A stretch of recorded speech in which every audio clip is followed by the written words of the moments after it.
Get a pillow this time. You need the pillow? My man said I need the pillow. He said, hey. comfortable. You want me to start it right now, folks? Yeah, go ahead. So if Will or Wayside want to put their headphones on, they can hear Tied Up music. I got the joint right here. Go ahead and play that joint. I'll just listen right here, just like that. You might need to turn the headphone app a little bit. I can hear it. Is there a headphone I can listen from too? Or Yeah, you can listen from right there. Okay. Yeah, I can hear it. Hey, remember the back headphones go through the grace. Yeah, I know. He's unplugged. You want to turn up? You can a little bit. One more thing. Where can I plug this up for motherfucker, yo. to Jesus actually, Christ. you know what I'm saying? Oh, no. These. Oh, is that? Oh, super tricky. Days. Okay. All right, my bad. I guess It is. How about yourself, man? Good. I talked to Bisha. You should be getting this car. How y'all feeling? How y'all week been? I feel intoxicated. Busy like a bitch, yo. Shit. Like, sit on some It's been busy, yo. Like, The two vibes were so different. It was like this week's been a bitch, man. I'm intoxicated. Shit. I've been busy, man. Shit. Mixing these records. Shit. Chris started treating me like a fucking best friend and shit. So, Yeah. what you think about that, Master? Let me know. Jesus. Let me know. Is something supposed to be coming out of this right now? Like, yo. Yeah, it should be. Is it playing low? I've been It reading. might be up playing on low, bro. I'm Southern sorry. Gaming. No, you good. Like one of the top mixing engineers in the world. Okay. All right, it's all good. I think I might just listen to y'all without the headphones. Okay. All Yeah, time. it's all good. We're good to go. I was pressed. I wanted to hear it in the headphones. We're good though. I was pressed. I ain't gonna hold you. All right. Literally one of probably top 5 Dead or Alive. So So do y'all hear it? I've Do been y'all hear reading about like like his processing because his partner, okay. who also does the records, like they basically do the same style, the same kind of shit. And then the producer, People but usually his do partner this was shit out like, here. yeah, until they they- always mix to the limiter. I mean, I know you have to And start. people were asking like, yo, do you ever take the limiter off when you send it off to mastering? And he was like, no. He's like, fuck no, we don't. That shit don't never come up. We mix through it and everything. He was like, when it goes to mastering, it's damn near already as loud as it needs to be. He's like, so the mastering is gonna get it. Our goal is to make sure this motherfucker don't fuck it up. Yeah. Like, Damn. Just Like- a small point of order to remember: keep your voice elevated and speak to the camera, to the mic. yes, got you. Yep, got you. So basically, speaking the same volume we always do when we're over here, just fuck it off. Exactly. Pretty I much. got you. Fuck. No, wrong way. You don't want it all on me. He said that one. No. We had fixed it last week. Yes. Okay. Omni Okay. I mean, that's not cardio. That's figure 8. All right. Good old figure 8 pattern. And so now you're intoxicated. Same What, shit. why are you still intoxicated, sir? You good? Because I was drinking moonshine all fucking night. Shot after shot after shot, nigga. For what? Oh man, me and Chico's making YouTube videos. Oh, okay. Reaction challenge. Every time you laugh, you gotta take a shot of the moonshine. Hey. Before you watch the video, you gotta take a shot of Don Julio. Oh my good God. That's wild, It bro. was fun. Word. It was fun as shit. Well, My egg video. We started right now. We started in 5. no, I was just talking, figuring out how everybody's doing, whatnot. What's going on with y'all What's weeks? up with you, B? Man, shit, just getting clients in order and making sure that everything's lined up for a bunch of projects that's going on. 'Cause, like, I got like 3 projects that are going on active, and clients are getting scared because they're worried about their music and this, that, and the third. It's just like, oh shit, like bro, like no, get it together, stay focused, maintain, come up with a plan, follow through, execute, and everything will always be good. But you know what I'm saying? That also comes with the workload. We're used to that kind of shit. Always. What? Well, Will, you good? Yeah. Like I said, I've just been. Golf shoes.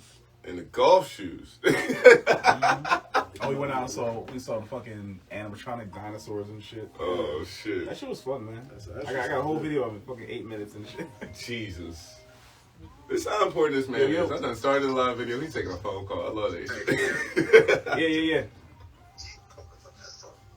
Oh, you got Yeah. that, Can you hear me? You got the iPhone? No, that's 11 low key. Keep my phone myself. You said icy, ain't it? No, like it. What'd you say? No case though. Shit's scary out here. Yeah, what's up? What? No, that's legit. I had a weird conversation, and I'm feeling some kind of way, but I'm not sure how to feel yet. So I'm just trying to get. I don't think you can say his name on a live like that. Go I ahead. don't think he What'd knows say? he's on the live. Hold on. So he called me up. He wrote real quick. He called me up. We talked about some studio stuff, and he asked me, about my business. Oh. You know what I mean? He's talking to me, and he said, started, bro. Nigga, This man. what are you doing? What are you doing, man? Hold on. How about these mixes, though, G? Your mixes been coming out straight? Yeah, I just did another one for Alley Cat. That shit sounds Oh, yeah? smooth. Hey, that's a motherfucking bet, dog. Yeah, Alley Cat is actually doing alright. You Word. know, for like somebody that's just starting this brand of artistry, his first video got like over 1,000 views on YouTube. Yo, this song sounds tough as shit. I'm listening to you. No, you good. I'm about to do this record for D-Child. Yeah. Okay. That's all I got in the tank right now. D-Child. That's a motherfucking bet. Yeah, that shit fucking slaps. Shit. Lately, bro, I ain't even gonna lie, bro. Like, I've been like really on some cool shit. Like, I've been like slowing down, enjoying my life. Word. Like, that's what I've I been. mean, you got to, though. This life is fucking stressful.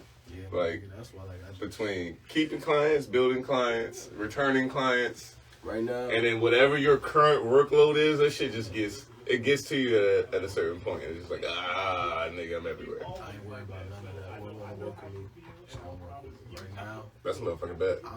I'm like at peace. Like, I'm at a very tranquil place. of Word. acceptance. Well, shit, this nigga Will is out there doing his little conversation, but I'm gonna go ahead and start this motherfucking live, Will. Don't do it. I'm gonna start it. No. No, he good. He taking important conversations about This nigga train. unimportant engineers. Oops. Everyone drinking but me now? All right. So first and foremost, thank you guys for once again tuning in to another episode of Fire Ain't Free. Well, I guess this is the second episode, but Oh, it is. Huh? yeah, it's the second episode. It's another episode. So I guess we can say another episode. Fuck it, you guys should be used to us by now. So, I hope so. If not, how'd your kids? How'd your wife? Good God.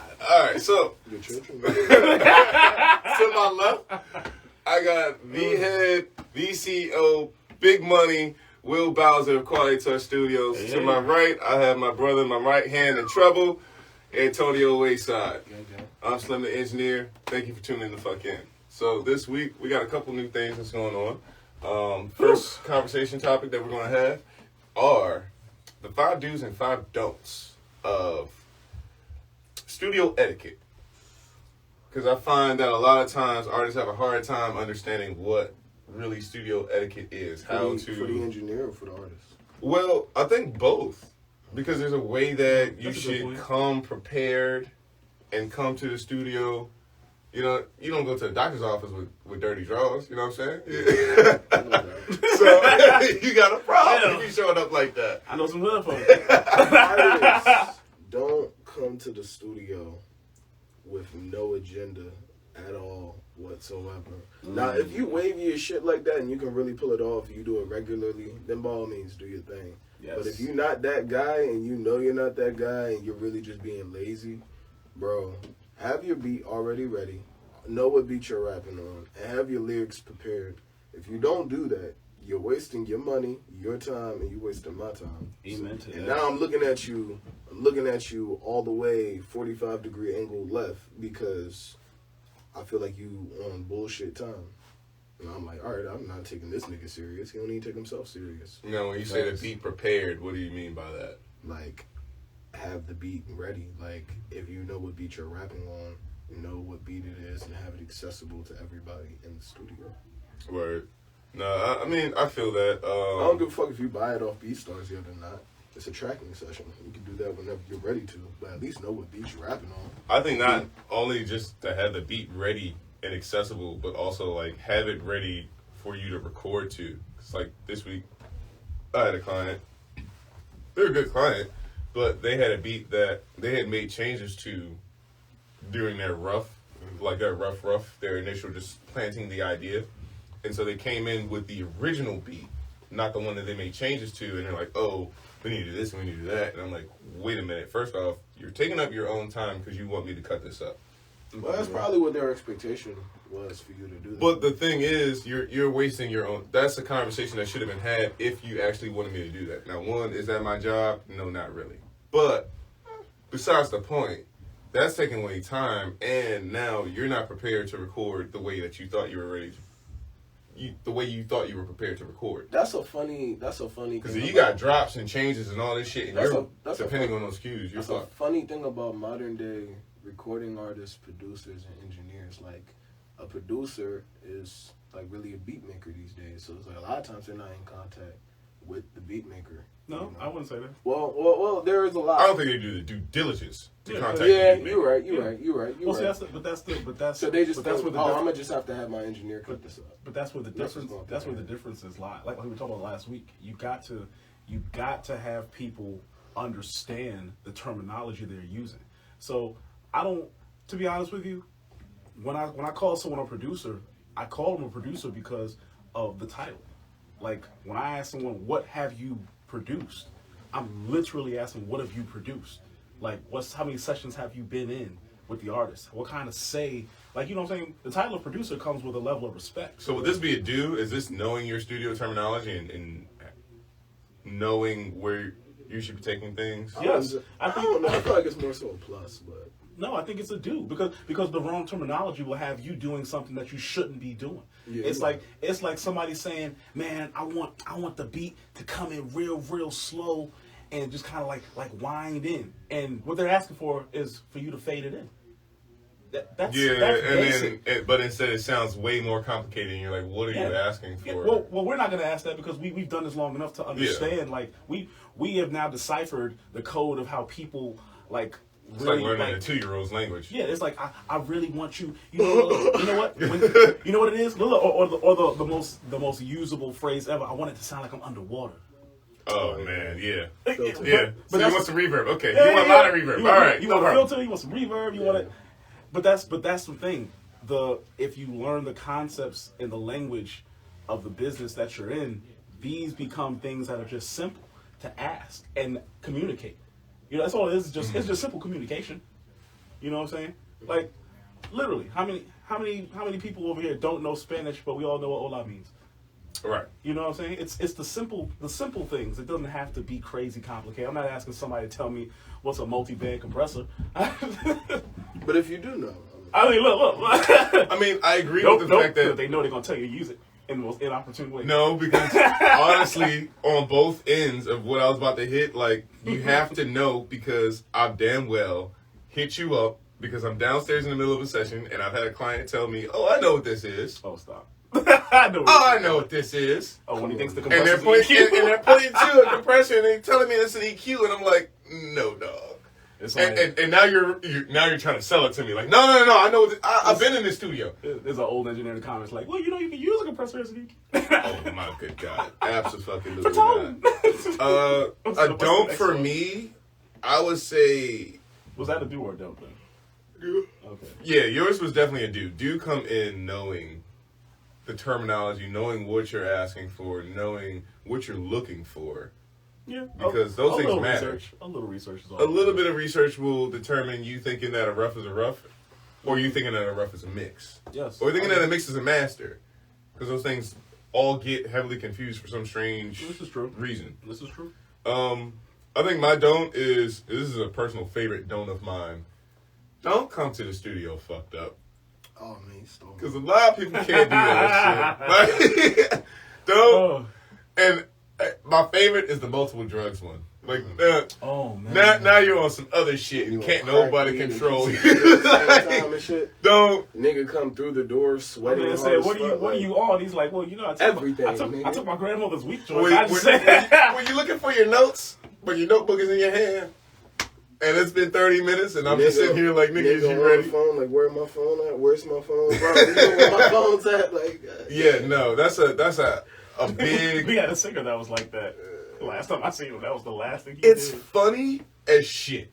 And by all means, if you just want to pay me whatever rate per hour I'm charging you, I'll sit there for it. I will. But you're wasting your time. I gotta put on this happy face, but like I'm not happy, bro. Like I feel like I'm babysitting at that point. So it's like I can't like have a thorough, authentic, getting paid an hourly rate interaction with you. Somebody's gonna come pick them up. I have to taint my terminology. I have to taint my energy. I have to taint everything that I feel in my stomach right now, because you can't even process it. That's the whole sad part. And then on top of that, because you're so drug induced, I don't understand. I don't know how you're emotionally going to take what I'm gonna say because you Just might let take down. offense to something that I'm just trying to make progressive. Like I'm trying to just tell you something that'll be better, but like will make you sound better because that's the objective of this session to make you sound as best as you can. But if you high as fuck on hella drugs, you're tense. You know. I just think it's like a really false misconception that like these artists really be coming in like fucked up like that and really be blowing straight in all these studios like that. Like it doesn't work like that. Like yes, there are certain studios that you can smoke in, but reality, it's not good for the equipment. Those are far few between. If anybody knows any fucking better, you're not smoking in a control room. Yeah, You're not. Let me tell you, do y'all know how? All right, for all the studios that y'all see in these videos, there's only two types of studios that's gonna let you smoke: the bottom of the barrel basement studio, or the one that's taxing the artist that you're watching. So I don't give a fuck. They're 'Cause taxing. you're paying for my equipment. Like we're not. These aren't just. Oh yeah, you're gonna pay this 55, 60. These are the 125, 150, 200 an hour studios, and guess what? We only do this at 5-hour block rates. That's it. Like they're not playing. Like if you messed up somebody's LA2A, it's okay because today you've paid for it. Like shit. Yeah, this was your 2 G's today, baby, and you booked all week. Hey, smoke to your heart's content. Like shit. New console next week. No, facts. D room, be ready next month. Damn. I mean, for the most, I feel like, but this goes back to the previous joint. It's just, I think people should just do the research. They don't do their due diligence. They go off of what they man said or what they mans do in somebody's basement or because somebody was doing it and they didn't seen it in a video. These are afterthoughts of people that are making way more money than they want to let you in privy to. All right. Don't. I got another don't. I'm sorry, I didn't mean to cut No, you you off. good. Go ahead. What's the don't? Don't bring babies to the studio.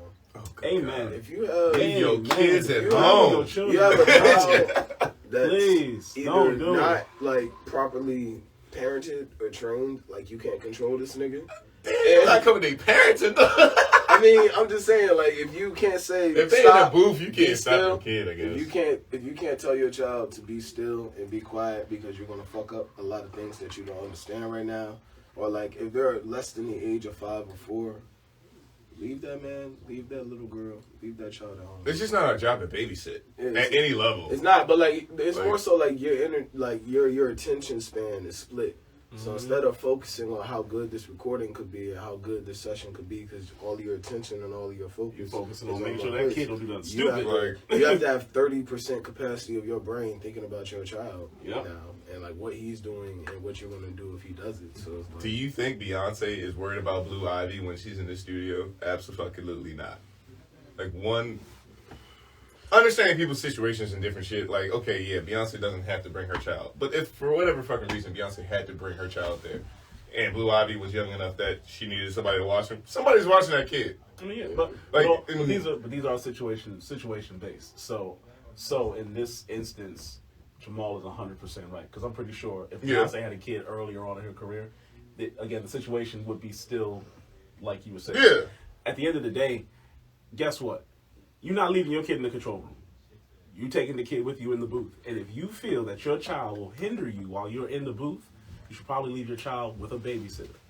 If you don't feel that your child will be a hindrance to you while you are working, while you're recording, while you are getting whatever kind of entertaining and any kind of energy you have in you that you need to get out while recording that day or night, by all means, it's all good. It's all good with bringing your kid.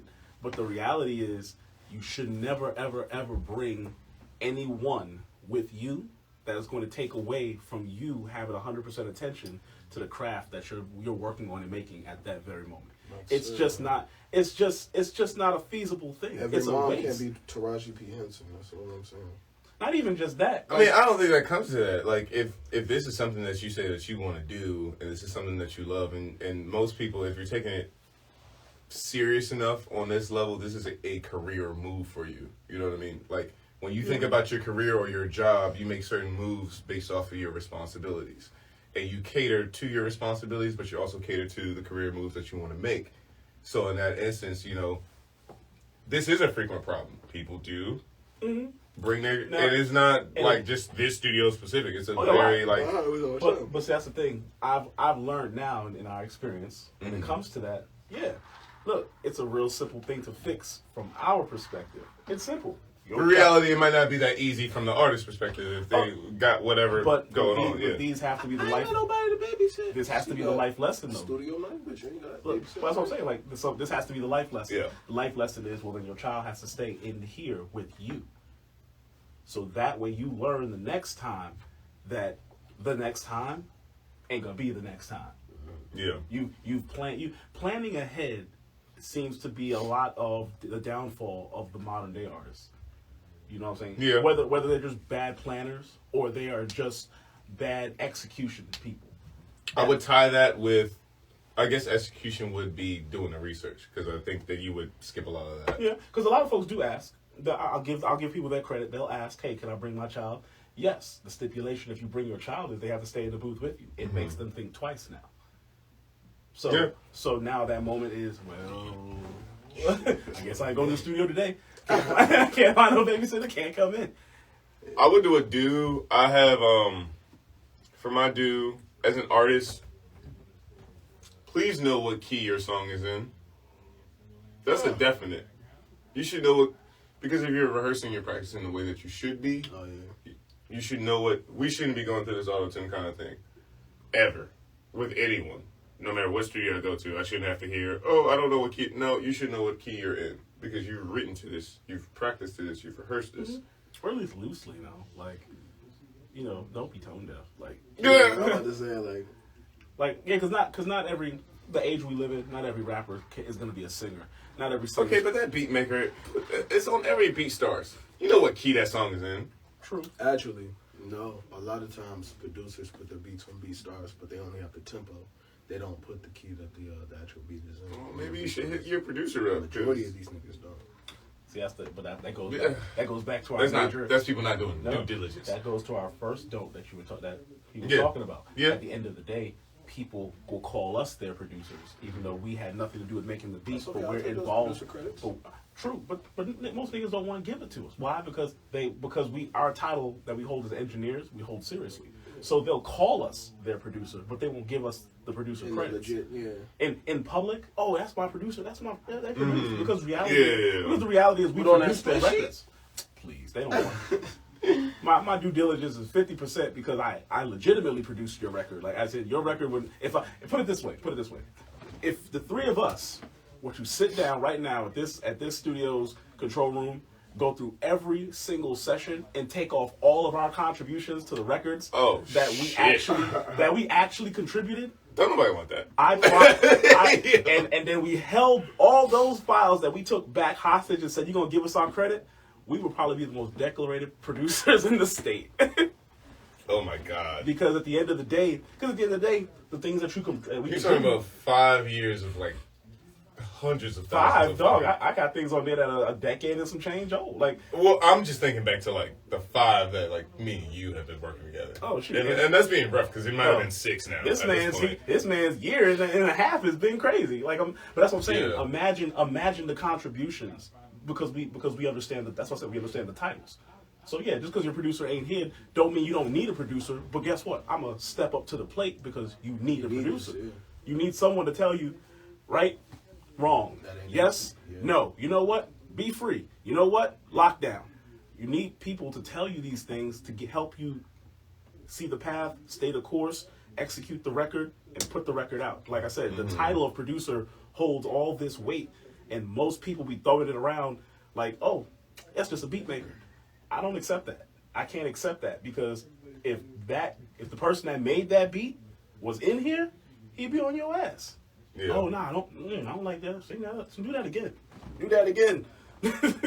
I just think like You know? I felt like this was a really crucial topic. Like I was thinking about topics all fucking week, and I thought it was a really crucial topic because we all have industry friends. We've had them for years at this point. True. They watch this shit. They comment on this shit. They love this shit, and I think that the biggest issue that I encounter is that a lot of artists don't know how to approach the entire situation, especially like brand new artists. Now, brand new artists, they're the most malleable because they're very willing to hear. But for the artist that is a little bit declarated or not so declarated, but been in the game for a little bit, it's like these bad practices, and then you wonder why the engineer has like this kind of I don't know if cavalier is the word, but like kind of like, okay, attitude, because like you've already come in, the session started, it's 10 minutes, you're still smoking weed or rolling up. Oh, man. I don't even have the beat yet.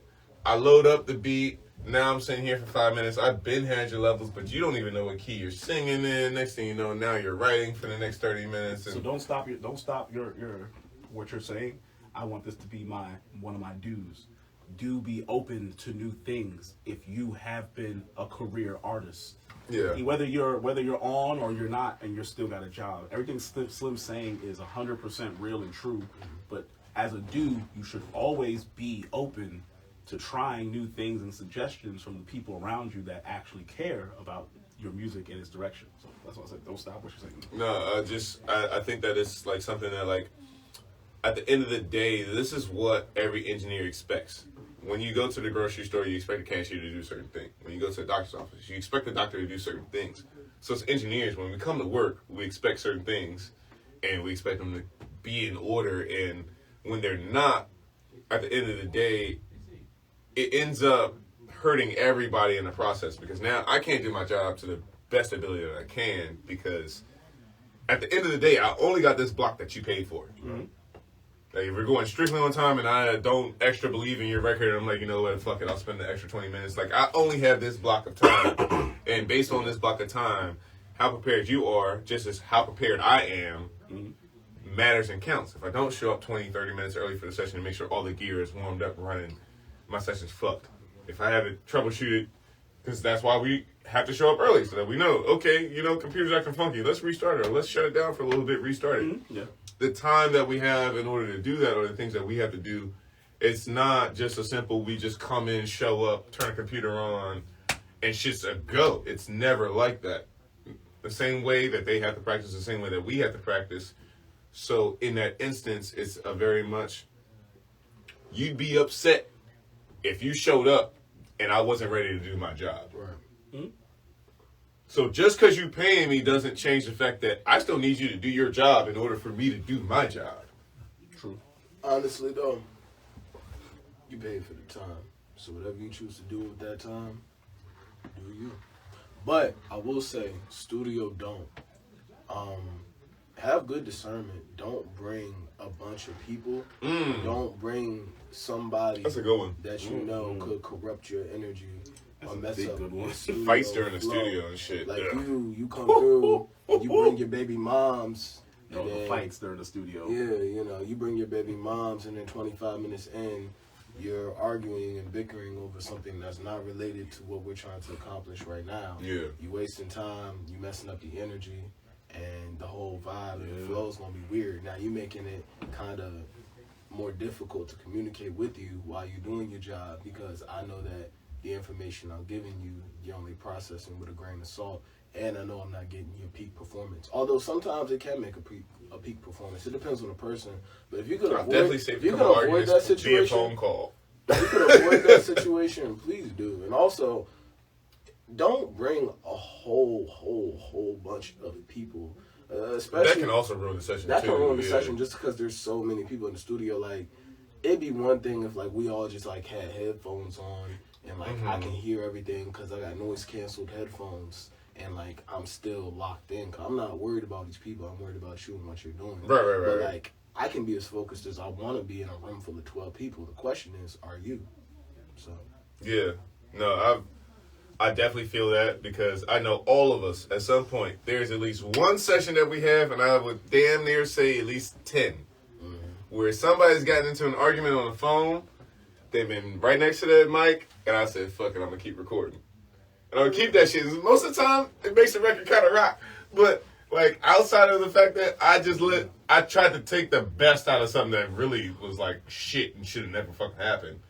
Like, the arguments with baby mamas in the middle of the fucking session, like, dog, no, both y'all. Occasionally, it depends on who it is. It does. Because some people. It does like, depend on who it is. Why would you? Because sometimes that shit's hilarious. That? Oh, no, I record everything. Fuck that. Yeah. You did it in here? It's on your time? Oh, yeah, I recorded it. Now, whether or not you want to keep it, that's your money. You can make that decision. Yeah, you're right. But if I could take your argument with your baby mama because you got a really good diss track and put that shit at the end of it, I just might, nigga. But that shit really, that really, you don't understand how much it can affect you. You know? Oh yeah, no, it definitely will turn a Whether recording you want to consciously like, accept backwards. it or not, Mm, it can really throw off your vibe, your level of energy. You know. Yeah. And that's what you're trying to give. I gotta do. All right, this is gonna be your last. This is gonna be your last, dude. No, cool. Yeah. No, and perfect.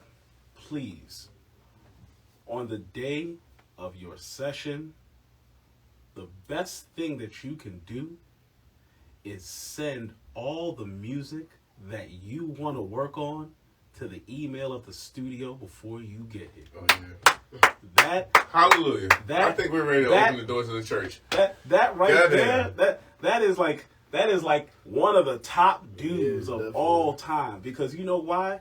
Because guess what? We already here. Yeah. We're already here. You know what? Ain't nothing better than to be like, you know what? I already sent that beat. I already sent those steps. Yeah, now I can load up. It's taking no time from your session at all. Write the name of the song down. Just you give us all the information you got. If there's lyrics on there, maybe we got it. Maybe we'll rock it. Cool. But if not, at least I know it's there. I'd rather be over prepared. Then under. You know what I mean? Any day. Any day of the week. Just send it to. Send it. Don't even matter. Don't matter how late. Don't matter how early. Just send it. I promise you, not there ain't an engineer out here that's gonna be like, you could have waited till you got no. You on the way here? You driving on the way here? You got 5 minutes? Damn, That email work. that's a bet. You know? Well, I really appreciate this discussion point. I think this point. So this week we have a special guest. Cool. This is a battle rapper. His name is Tyed Up. Okay. I don't know if he can hear me in there, but it's your cue, bro. You can come on in here. Nah. Damn. Ain't no nah. It's time. Yo. Austin, I need a chill. headphone or You- No, you just Oh, okay, Yeah. we good. Now, man. Okay, we're good. Absolutely. Entertaining, guys. Entertaining. What's going on? What's going How on? you feeling, man? I'm good. Thanks for Welcome having in. me. Welcome in. Appreciate y'all, man. you Thanks, feeling, man. man? I'm feeling good. Feeling great, man. All right, so I did a little bit of research and did a little bit of listening. Okay. I don't think these guys got the chance, even though I sent it in the group message. We're not gonna talk about that. Yeah. We're not gonna talk about that. Yeah. So if you don't mind, just Catch giving me us jumping. it do. If you don't mind, just giving us a little bit of your background, telling us, how you started and all of that. Okay, battle rap wise, obviously, I Yeah. can tie in the music a little bit, I guess. I got into battle rap because of my younger brother, Quincy, aka Thank You, is his artist name now. Okay. And we started watching battle rap on MTV2. They had a show called Fight Oh, Club. wow, yeah. You know what I'm saying? They came on late at night, probably weren't even supposed to be up. But we were homeschooled at that point, so we could get up and wake up whenever we wanted. It was unsupervised homeschool. And so we started watching that joint and religiously just started watching it. And that's when we started to kind of get what was going on. Mm. And the only thing that we were waiting for now is Fight Club. It wasn't Smack or URL yet. Okay. All right? It was just still Fight Club. Right. But while that was building, it was something else building called Grind Time Rap that was building and started on the West Coast. Okay. That was more Fight Club and Smack was like more like the black type of battle rap joint. Grind Time was more of the integrated joint. It was like white and black. You know what I'm saying? It was, Alright. and then but they were big on YouTube. And so we watched that for a while before we heard there were tryouts in the DMV. Okay. And mind you, my brother was into this joint like way more than me. But I never thought I was the best. I just knew I was way better than the people that were in the top 10. So I said, I'm not them, but I know I'm better than them. Man, this trick was fire. We went to the Grind Time tryouts. This had to be 11 years ago, man. That's how long I've been battle rapping. Okay. 11 years. Word. Bruh. And it's funny because to this day, I'm cool with a lot of people that went to the tryouts. Shout out to Ty Law. He's a big name. Ty Law and Prep. Big. Wait, is that the same time I'm thinking about? No. No, different time? Okay, Different all time. right. Bet. And PG Skillet, shout out to all those guys. But anyway, we went to the tryout and made my brother with the top 5. We were in the top 5. Nice. So they paired me up with the top one, Rio, to battle at the first DMV Grind Time event, which is huge because Grind Time had different regions, and they finally got a DMV region. Yeah. And me and Rio were battling that there.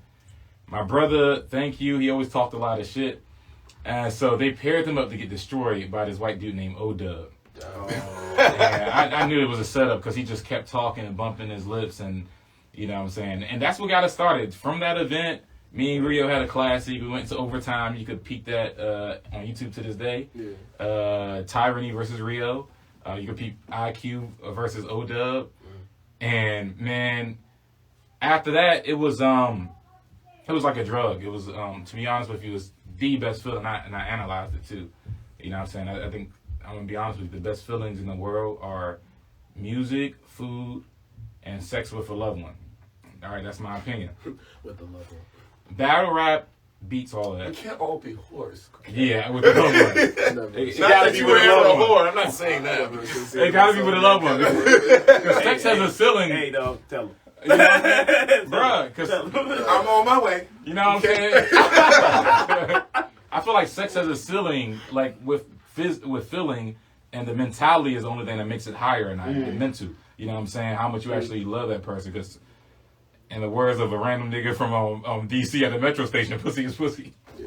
That's facts. Nah, Random niggas at DC be having like real shit. we just gonna sidetrack. We just gonna Oh, yeah. take a smooth little pussy ain't never just been pussy. There's different types and ratings of pussy. Bro. But, you're right. But This But, ain't quality texture, shit. consistency, physical beauty. This nigga's the look got of it. points. You know what I'm saying? no, Hey, Hey, yo. Like you could, I'm you not could, saying, you yeah. could have the most beautifulest pussy in the world. If you got a bronze, don't show up next If it week, never bitch. comes, if her body never, yeah. how good is it really? Well, I guess Yeah. it depends. Hey, I what have totally you done agree. for me It's lately? like, Yeah. it's like eating. I mean, if the It's pussy like looks eating cake beautiful, after but a it while. feels like sandpaper, I mean, it's pussy then. No, you're right. No. It's But called my, sandpaper. and that statement Home was, Depot. that's hilarious right there. That's Lowe's, funny. nigga. And when I say pussy is pussy, I don't mean that all pussy is the Charizard same. pussy. I understood what you I mean said. the ceiling I'm of, just fucking with you know what I'm you. saying? Okay, but anyway, so damn, how did I get there? We had a whole conversation about pussy. Nobody talked about the sound of pussy. Like, this is the audio that you hear shit like that. the segue to that was That's crazy. a factor is the You sound know of what the I'm pussy. saying? know. But that's where I get. What is the decibel level of your wetness, man? Yo, that's hilarious. But I know I got this. 75 Bro, It's called 75 over 40. it should be. What is the sibilance of them lips, girl? But believe it or not, battle rap, the reaction you get from battle rap is better than all that. Believe it or not, man. When you walk in a room and the best feeling I have is when I'm out of state. And you walk and people are Always. judging Why is you that? because it's an underdog feeling. And it just It's gotta be like as a football team when you go to another team's oh, it gets me hype. home field and you crush it. Yeah, it gets me hype. And I just experienced it last weekend too. And people walk in, they're judging you already. They know you're not from New York in my case. They know you're from PG County or DMV. And not only that, but the person you're battling is a household name. Oh, it gets me hyped. It gets me hyped. Because when you start to speak and everybody is quiet and you literally look in their eyes and you can see they're actually listening to you, and not an action, but a word makes them go crazy, it's something that I haven't, to me, it's an unexplained thing. Maybe whoever has studied the spirits of energy can explain it. But there's something that I can't explain that is beyond anything else in the world. Right. And that's the drug of battle rap, man. I mean, I could just imagine it's like a Spartacus fucking moment when you just take your dagger and just stick this nigga in his neck.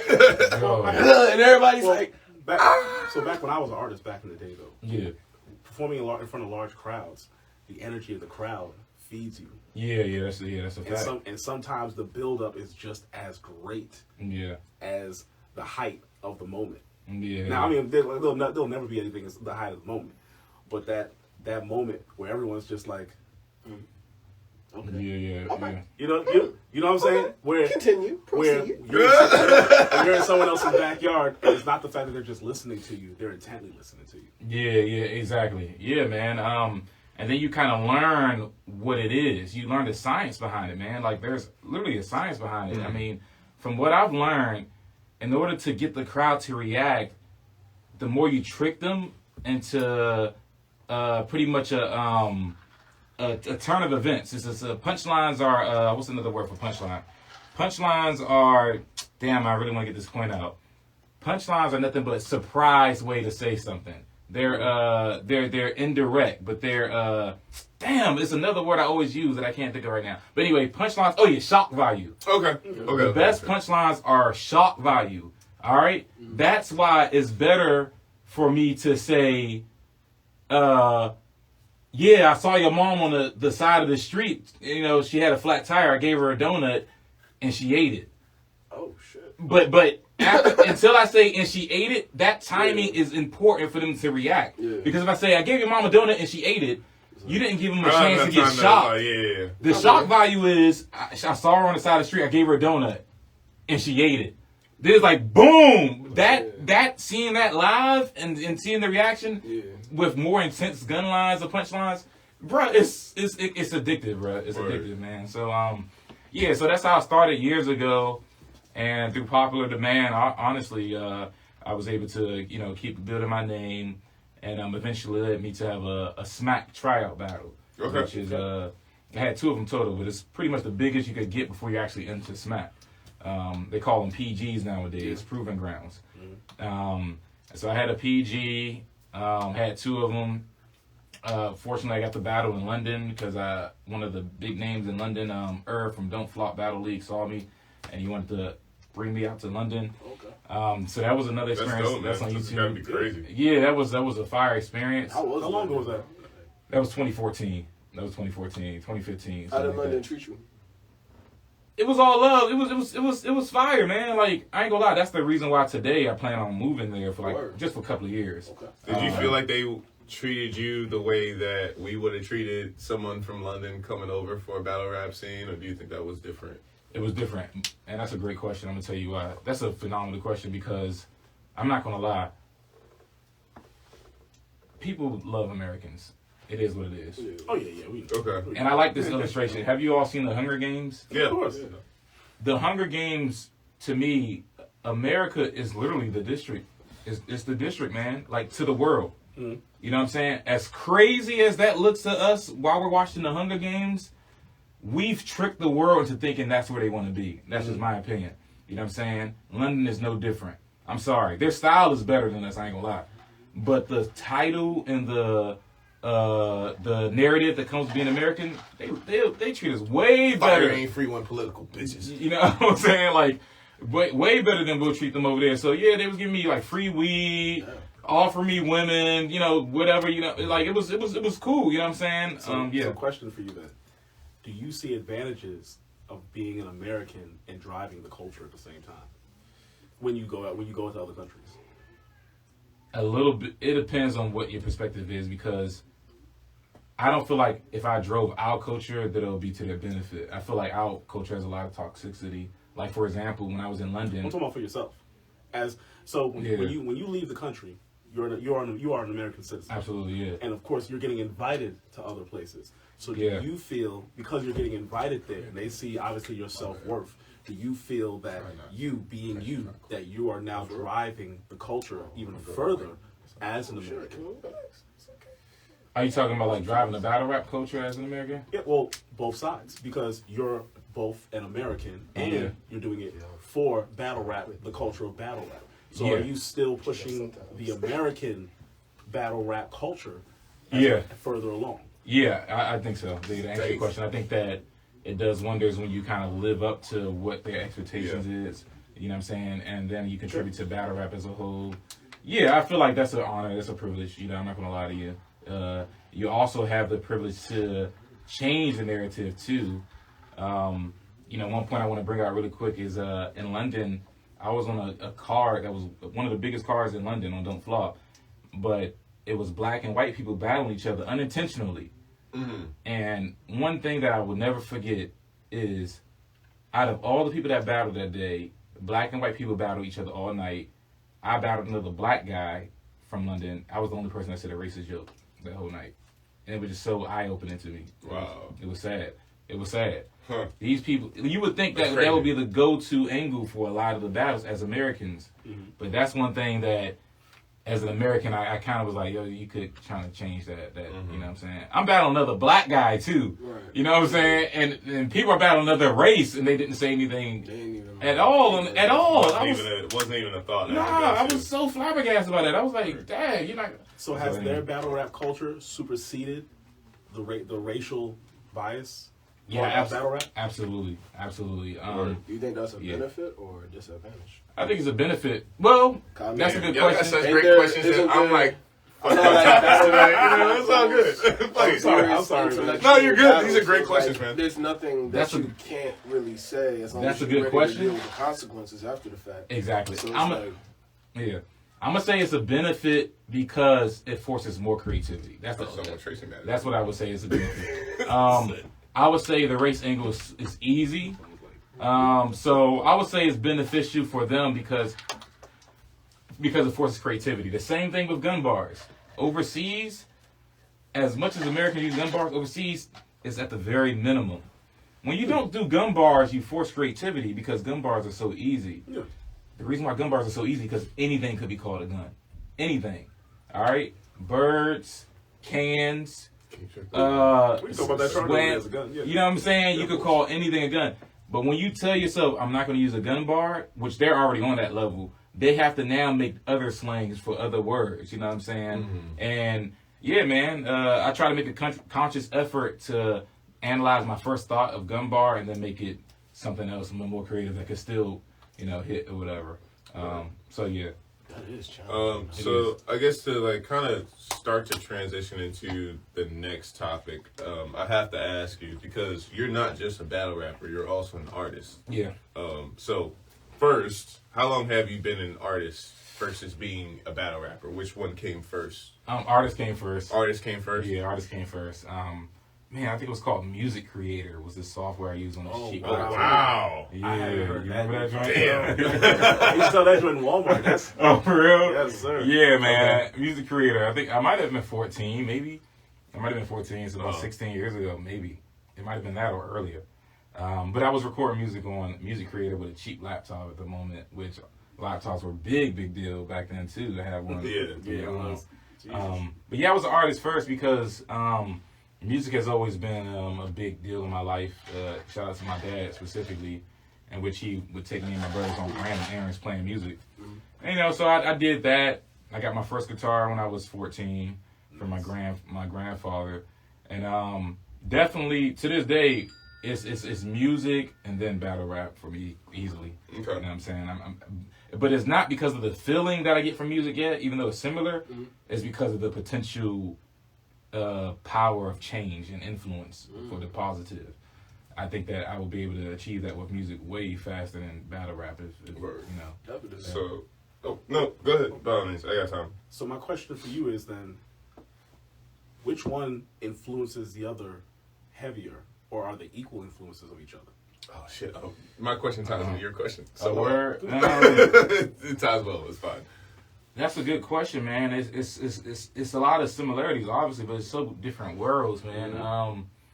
I would say if I have to choose, I would have to say music influences battle rap more, but that's because of popularity, though. You know what I'm saying? Like, if they were equally popular, I would still have to say music because it's way more. You don't battle rap someone and compliment them the whole time. You know what I'm saying?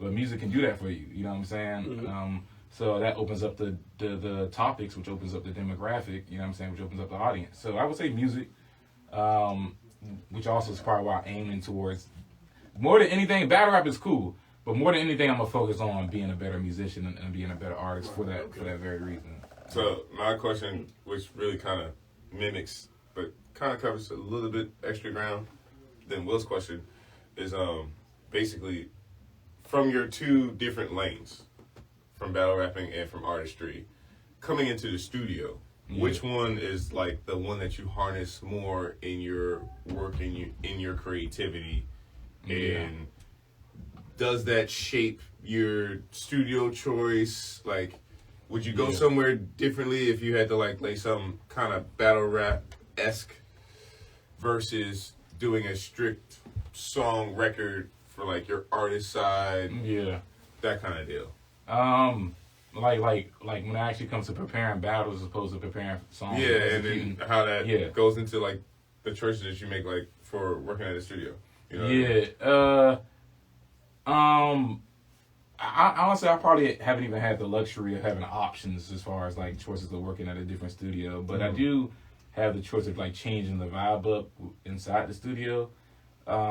So I hope this answers your questions. But when I'm in the studio, depending on the type of song, I'm gonna change the vibe up, just like lights, what I think about coming up and everything like that.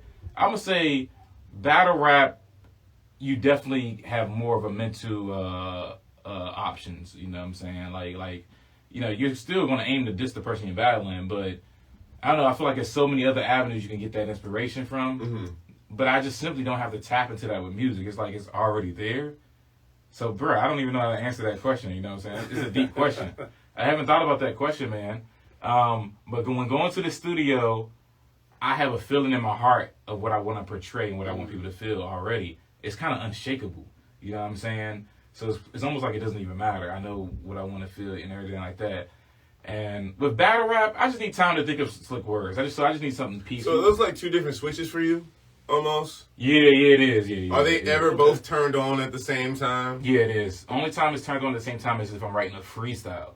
All right, Okay. But that's very toxic though, because battle rappers and freestyles is similar words, but it's also you got to recognize that you don't have to punch all the time when doing a rap.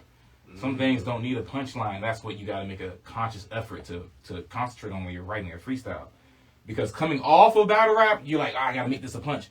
No, you probably don't. You probably could just say something real, you know what I'm saying, and keep it moving. But you can't say something real and keep it moving in battle rap, or you're going to get booed because so many people are expecting punchlines. When I say something real, I don't mean like something street is going to hit, but I'm saying like a basic line. Mm-hmm. Like, for example, I'll get away in a song with fetch up, let up, I'm on a run, your niggas gotta catch up. You know, like if it's on it, you know what I'm saying? That's no punchline at all. Right. But if I said that in a battle, and I look at, no, I gotta add something. You think you hot dog, you gotta catch up. I gotta add something. You're like, You gotta sell it. Okay. And so with music, I gotta make sure that I don't think that it's all about punching, but more so of the heaviness of the words. You know what I'm saying? Word. It's a challenge, but it's fun.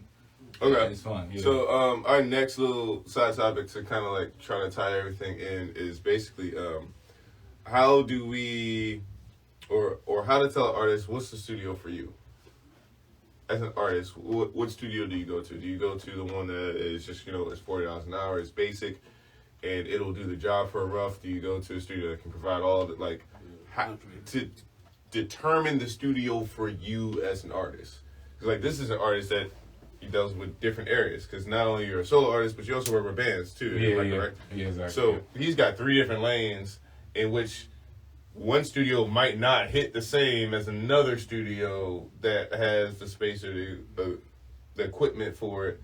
Whereas if he goes to that studio, yeah, that might be meant for a band, but if he needs to do some freestyle shit or some battle rap-esque type shit, it might not rap the same. So I guess the next conversation is your needs and your budget, in my opinion. So what do you need? What's your budget? Talk about the need and the budget. Like, what kind of studio would you go to for this type shit? Do you already have a team outside of the studio? Do you already have somebody that makes your beats? Do you already have somebody that mixes your records? Do you already have somebody that's willing to master for you?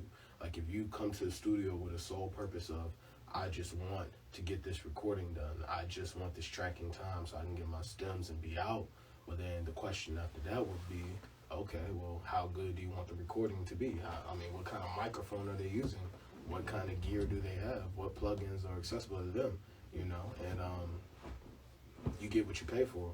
You know, so it's like if your budget, if you're looking at like a $300 budget studio recording time, then the next factor will be, well, how many songs you trying to get knocked out? If you're trying to get one song knocked out, then shit, go ahead and fuck with the big boy studio because you're gonna record on that $2,500 mic. Why not? You're going to record on a really good mic, and then when you do send it to get mixed, it's going to sound even better because step one, executed flawlessly. But if you're just doing something slight, or you're trying to get multiple songs done, then by all means, I say you could definitely get away with going to a cheaper studio, perhaps a studio that doesn't have the top of the line gear.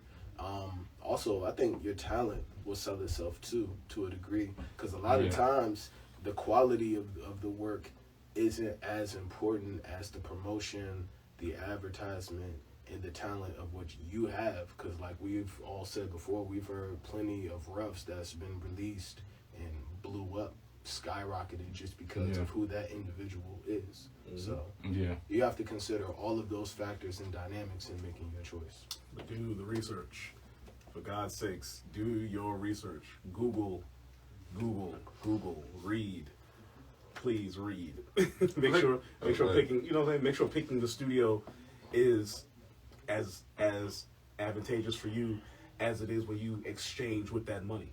Don't just go somewhere just because your boy said go there. You should check it out. You should see what those ratings are. See what other people have gotten out of there. See what the samples are. Make sure that what you're about to spend your hard-earned money for is worth your time as well. Because no artist likes it going into a studio that might have a name, but the engineers in there are just bullshitting. Yeah. Like it's both sides of the fence have to work together for this lawn to look green. You know what I'm saying? It just has to work. So any artist can say, yeah, come over here, man. It's dope over here. It's dope over here. But not every artist are the same.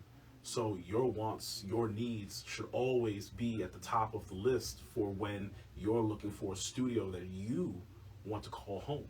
Whether it could be in your area, whether it could be something you travel for. Hell, recommendations are welcome. But doing the research helps get you from, you know what, I liked it here, to, you know what, I'm never coming back here. These are two things that cost you money and time that you're never going to get back. Whereas you could have just did it one time, checked it out, and liked it, and been good. You know what I mean? Instead of going over here and being like, well, let's still see what this is about. Blindly. You know? Yeah, as engineers, I want to ask y'all too, like, what about the people that can't afford the cheapest studio times? My question is, how much should they sacrifice as far as waiting? You know what I'm saying? Like, should they wait until they can afford it, or should they put out what they can just with them and their laptop? Like how much should they consider? I'm gonna let y'all go first because y'all know what was I say both, to be honest with you. I say, as an artist, you should be looking at what do you need. So, as an artist, let's say brand new, fresh out, right? And this artist has, like most artists, other friends that are artists as well. Right. I support the Supers, by the way.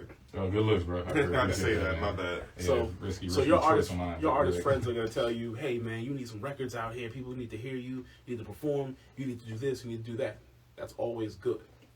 But when you're listening to your artist friends, you have to now look at the other side of the artist friends, which is the business side. How good of a career are your artist friends actually having? And not only how good of a career are they having, do you actually trust their word and taste in music?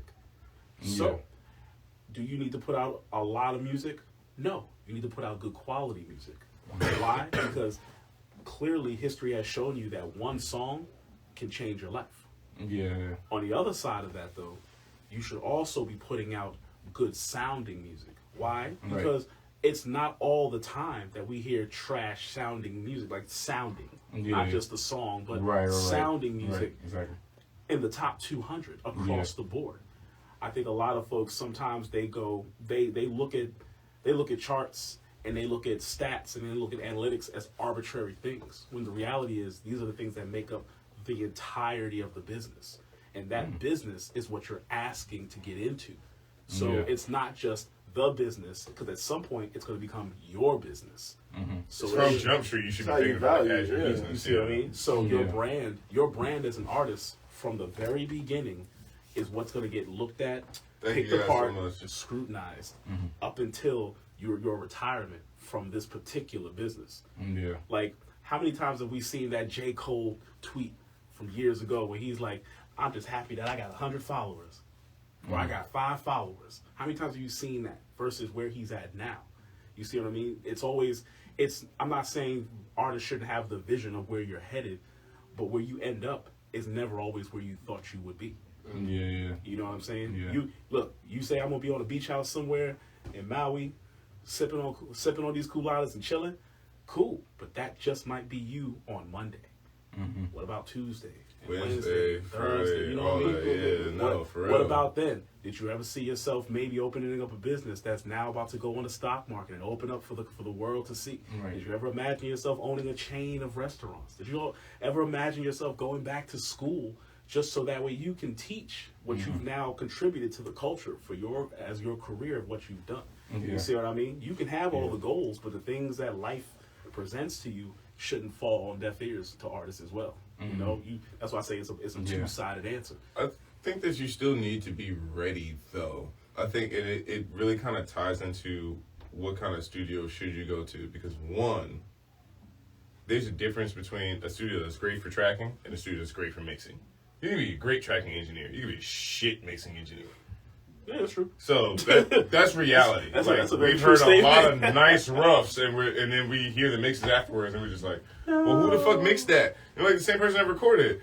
We're like, well, why didn't you just submit the rough? Because the rough was better than the fucking mix. Yeah, But that's a lot. at the same time, the reality is, and this is speaking for the people that are trying to get to the level of career music. You know what I mean? Those are people that they haven't made the money back yet. They might be buying the studio time. They may or may not have bought the beats yet. Those are the people that I have to say you need to pick and choose your battles really wisely. Because if you're at a point where if you quit smoking, quit drinking, quit doing whatever fucking extracurricular activity you got, if you don't got an extra bag that you can spend and not sweat, you're not ready right now. Yeah. And the reason I'm going to say that is because if you spend that, take Quality Touch for example, right? Let's say you want to do one song. Let's say that song costs you 2 hours of recording time. That's $110, right? Then you want to get it mixed. That's another $550. Now we talking about $620. Then you want to get it mastered. All right, depending on who you go to, let's highball and say $200. Now we at $820. You don't spend a bag. Yeah. You don't spend a bag. If you don't have that to spend, you shouldn't even be. You just need to do some rough recordings on your iPhone and call it a goddamn day. Because where you gonna take your music? This is a business. When you start your career as an artist or as a musician, you are building a business. And everything you do from the second you say, I want to be a rapper, I want to be a singer, people, whether they say something or not, are looking at you and how you build your business. They're going to look at that. So if you spend your first 3 years as an artist recording and everything is a rough, nothing's been mixed, nothing's been mastered, how am I going to value you as an artist? You have to have the biggest shit popping for me to give a fuck about the fact that every other part of your artistry you slacked on. Yeah. If your mix isn't there, your master's not there, the promotion's not there, nothing, but you just got a hood hit, then by all means, Jesus blessed your ass, you got a hood hit. Right. But outside of that doesn't happen for just anybody. Yeah. How many artists, like, be honest with me, who really knows about, not knows about it, because I feel like if you don't know, you should know, but who really considers that? Like, the average ear. Like how much should a newbie really put credence into that or put their time into that if, to an average ear, this is going to sound like a... Are we talking about reality or expectations? Because that's his question. I'm talking about reality, because, I mean, if I'm not... Reality is that half of them... He mentioned that there were some hits that sonically might not sound good, right? Reality is like maybe 15%. You know what? I'll be right back. So let me... I'll be right back. I gotta get the cards I really for the commercial wanna break. know. Look at these cards. No, I You know got what you. I'm I got you with this. So let me simplify this real quick. Here's where the not knowing kicks in, right? The not knowing kicks in because what we'll consider a rough still sounds pretty damn good. Okay, yeah. And if someone goes out with the rough and it becomes a hit, it'll now get around that it's the rough. But people take But how their would word- it get around, though? How would I get around it? because the artist will be like, oh, it wasn't mixed and it wasn't mastered. So it But was what the if rough. he doesn't do that, though? Which it and he's was. like, yeah, that joint fire. But that's the thing. See, the difference will always be in the quality of the representation. So just because, the average person thinks rough. So when you say the word rough, you're thinking like unfinished house. You Yeah. see what I mean? Yeah. Maybe framework, drywall might not be up yet. Right. The reality is the rough of a record could be damn near, could basically be finished. Yeah, It's the yeah. finished song. Right. Now, how it sounds will now depend on the studio you went to, the equipment that was used, the work that was put in, that the producer did, the engineer did, the management, the A&R team that might have been in there that day. Multiple hands touched this record to want to make it either a hit, a smash, or just something great that people are gonna love. This is what I'm saying though, You ever real see quick. a smash hit rough? Yeah. Like a smash hit. Give me an example. But the thing is, before, like, and I want him to answer that, but we would only know if we were told, right? If it was a smash hit, and what if everybody was fighting? They was like, oh no, that's finished. That's, you know what I'm saying? Like, why would they say that? Because money is now the dividing line and factor when it comes to engineers and producers and things of that nature. Sometimes somebody just wants to get you out of here. Yeah. Look, the real process is a 5-stage process. You have pre-production. That's where you're writing and you getting your music and stuff come in. You have the recording. You have the mixing. You have the mastering. And you have any kind of post that needs to get done.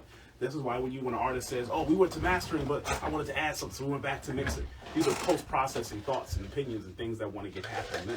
Yeah. These are all stages of making a record that sometimes the line gets blurred in between 2 or 3 of these stages. Yeah. Because Don't go too far into making a record yet. I'm just saying, because sometimes these studios just want your money. Right. When an engineer says, "Oh yeah, I'm gonna record, mix, and master your record," that night, Oh yeah, he's after your bread. yeah, That nigga needs to pay rent. they're after your money. And Like, why is that? Because most likely they just have a template set up, just be like, yeah, this is dope. They're gonna do their little thing to it, and they're gonna ship it right out to you. Will it compete? And I always say this: will it compete against that Beyonce record that's gonna come on either before or after it when you hear it on the radio? Probably not. Hell no. And the reason why it's not is because the actual care. Time put into it. That's right. Okay. You see what I'm saying? I understand what you're saying, but look, my thing is, look, man, I'm being a real like No, you're from fine, man. From a regular nigga's aspect. Yeah. First of all, nobody's gonna be competing with Beyonce. No, but for real, like if it comes on, no, I'm joking. I'm not gonna go in there. I'm not gonna go there. But I'm just saying, you guys gotta keep in mind, you guys are engineers, bro. Y'all have to acknowledge that there's a lot of subconscious stuff that you all recognize consciously because you all been in the game. You know what I'm saying? So when someone regular hears the record, they're not gonna say, "Oh, it's fire," but oh man, they fucked up on the decibels. And I got a point. Who are you showing your record to? So check it out. I'm saying the average ear. Wait. Okay, go And ahead. this is a very simple point. I'm not gonna take long. Please hold your point. You listen to music on your phone, right? Yeah. You listen to music on YouTube, right? Mm-hmm. Okay. You're not gonna listen to nobody's trash, right? Because you know what trash sounds like on YouTube, right? Yeah. You know what trash sounds like on IG, right? Yeah. So if you know that the music that your favorite artists are on Apple Music, they're on Spotify, they're on Tidal, and you know what their shit sounds like, why, as an artist, would you settle for anything else than that? Because that is a fully mastered record. That is a recorded, mixed, and mastered record. Right. But I'm saying, that's what I'm saying though. Can rough drafts sound like that? No, that's why that's the process. Okay. Listen. A rough draft can sound very, very good. Right. But that's the whole point of making the rough. That's the whole point. Yeah. It's not just for it to just be the rough. Right. To complete that idea completely. You're trying to get it as hammered in that as phase. possible. Yeah. You see what I'm saying? Yeah. So will there be a real difference between that rough and the finished? It's going to come down to 2 things. What kind of music do you listen to on a normal? Yeah. And how high are your standards of quality? Yeah. Because if you play that rough, and this is 9 times out of 10, you're going to play that rough, will it be just as loud as your favorite record? Might be. But will it sound just as good as your favorite record? Most likely not. Right. Most likely not. Why? Because the intricacies of a finished record are what get realized during the mixing stage. Because what we do, and this is like not what every mixing engineer does, but what we do is a lot of times we do A and B. And we will not only compare it to the rough, because that's what any mixing engineer should do, but we compare it to the Billboard Top 100. What's going on there? Those are the records that are selling. Those are the records that are doing numbers. If our record is not competing or doing better than any of those 100, I got a fucking problem. And I promise you, one of these two niggas is gonna clown me. Yep. Yes. Yep. It has to be on that level because you're paying me for a service. So the service that I provide has to be on that level. But real quick, okay, this is the last question. This is some of the. I just want to make sure I'm No, clear man, on you're what your good. You're parent good. is. You're good. Ask whatever. Because you mentioned that they will clown you. But because they've been around and they have a certain ear and they have a certain standard. These are my boys. We're all a team, and that's just, Will a 17-year-old kid say this song is fire, but it's not as good quality? Whether they consciously recognize it, subconsciously they've been listening to great audio their entire whole life. So it's like you might not be able to put your finger on exactly what's going on in the mix. Oh, the vocals are cutting through just right at these hertz. Exactly. Right. You know, or at this But you know part of the something's at this part of the frequency spectrum. Yeah. Oh, the stereo image of the record is so wide. Yeah. They might not consciously notice that yours is narrower or that your vocals are too dry or whatever, but they do recognize the difference. And you know why it shows? Because they don't go back to play the record over and over again like they do. This is why artists have to remaster mixtapes like Drake. Like, what was it? Not So Far Gone. Maybe it was So Far Gone. So Far Gone. Having it remastered.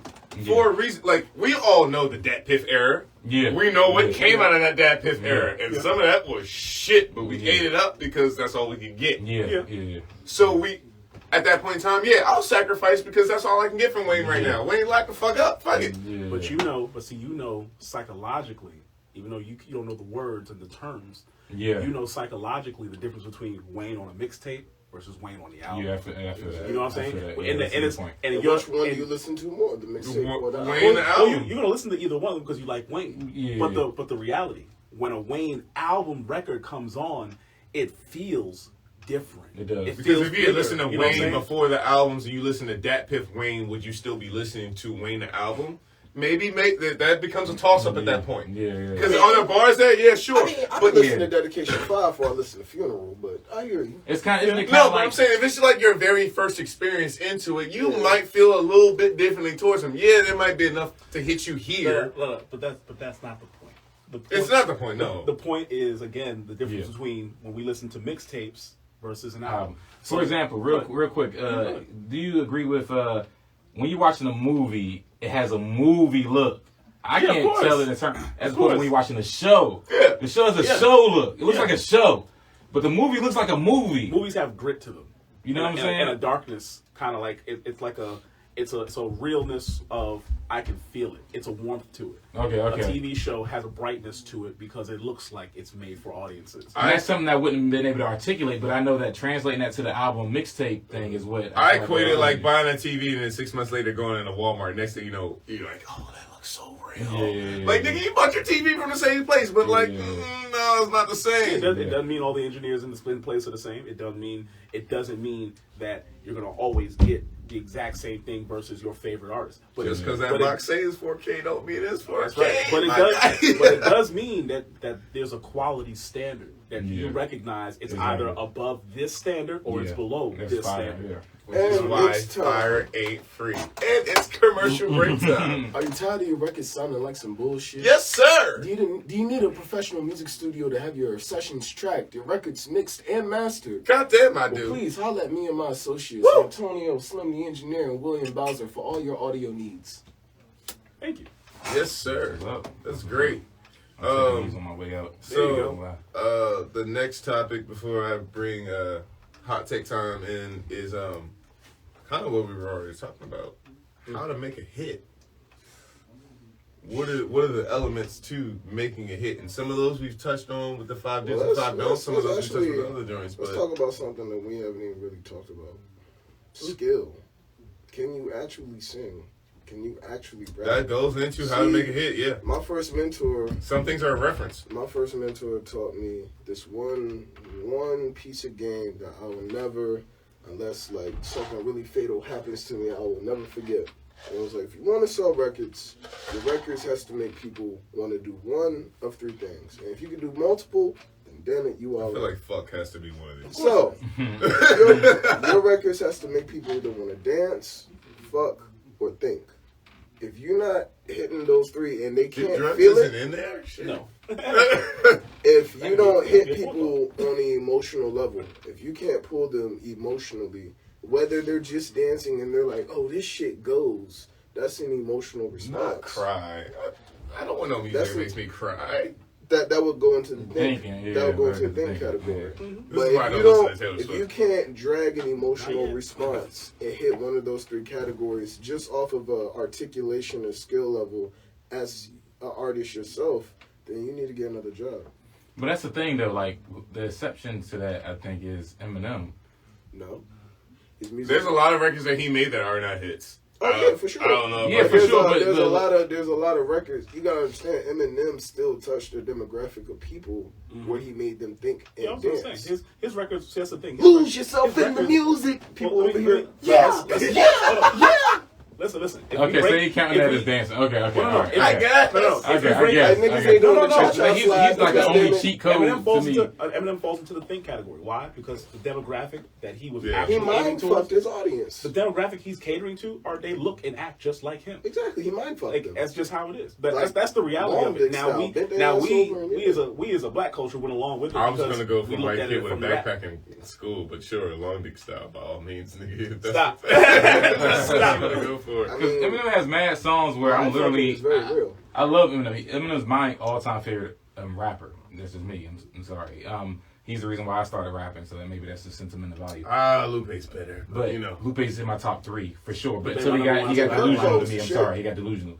But anyway, He was tired by that. It's okay. yeah, but, He was he tired about kept it. saying stuff like. But anyway, Eminem, he has songs where I'm literally just laughing, and he's not making me. I just think that I agree with you for the most part. I think always, just like anything, there's exceptions.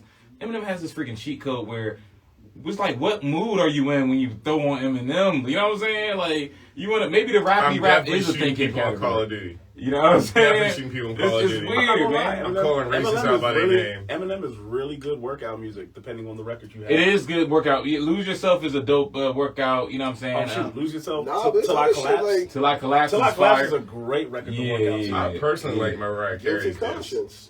And and like his record. I like Mariah Carey's this record. Mine's the Bagpipes from Baghdad. What is that? Oh yeah. Oh that's bad. yeah. But Like- Eminem, but it's Eminem is really good at random thought. He's really good at random thought process. Yeah. A lot of his records just seem like, I'm just gonna keep going But to you my know notebook. what? But this works. we are talking about the Eminem that was the drug era Eminem. He was Yeah. constantly on drugs of popping something, and he was always He high. just but couldn't always, keep up the drug era the way other rappers could. That's fine. because there's a burnout era. Yeah. And, let me, And that nigga burnt out, like a roach really quick. and I want to know what do y'all think about this as far as making hits, because I haven't went this deep, and I wish my man Juju could be on here one day. Or maybe he could, but he's in Cali. He was with Best Kept Secret, was a big DC producing group. They produced the Waller's mixtape about nothing. I know. He's cool with Waller to this day. Actually, he did Heartless, or I forgot the last Waller hit. But anyway, I heard from like the say it again. No, we supposed to work on a Wally record. For real? Oh my god. Effortless. Like, His wait, vocals were wait, effortless. back. Like We were anyway. supposed to work on that shit. But anyway, I talk to him almost every day. But he was saying how it's even down to a science hits as far as heartbeat. They were saying that if you want a quick cheat code, the BPM for the song, make it identical to a human heartbeat, because subconsciously that draws the people in. They don't know why they love it so much, but that's like a cheat code for making a hit. How deep does that go? Like, is that really that deep, science? I'm gonna be honest. I've heard that once before. That's I don't amazing. think I never tested that. I've heard it. I've just never seen it in practice. There's actually For a me lot to be like, there's a lot of R&B records Okay. that actually that apply that, because that's not the first time I've heard something similar to that. Yeah, But yeah, there's a yeah. lot of that's an R&B thing. Okay. I'm not. It's not strictly. in which it's not I strictly- will believe that more It's not strictly for R&B. I'm R&B. just saying I've heard Yeah. it before. For I just got a R&B hard played. time believing that a nigga's gonna be in this booth fucking rapping at 115 BPM. When it's hard going like that, like nigga, if you're not stroking, there's an issue right now, bro. Your iWatch is going off. So for me, when just back on our category tip though. Oh, you said I watch Jesus. I was just saying. I do. I think more or less. I'm not gonna say I think. In practice, when it comes to making a record that even just grabs people, right?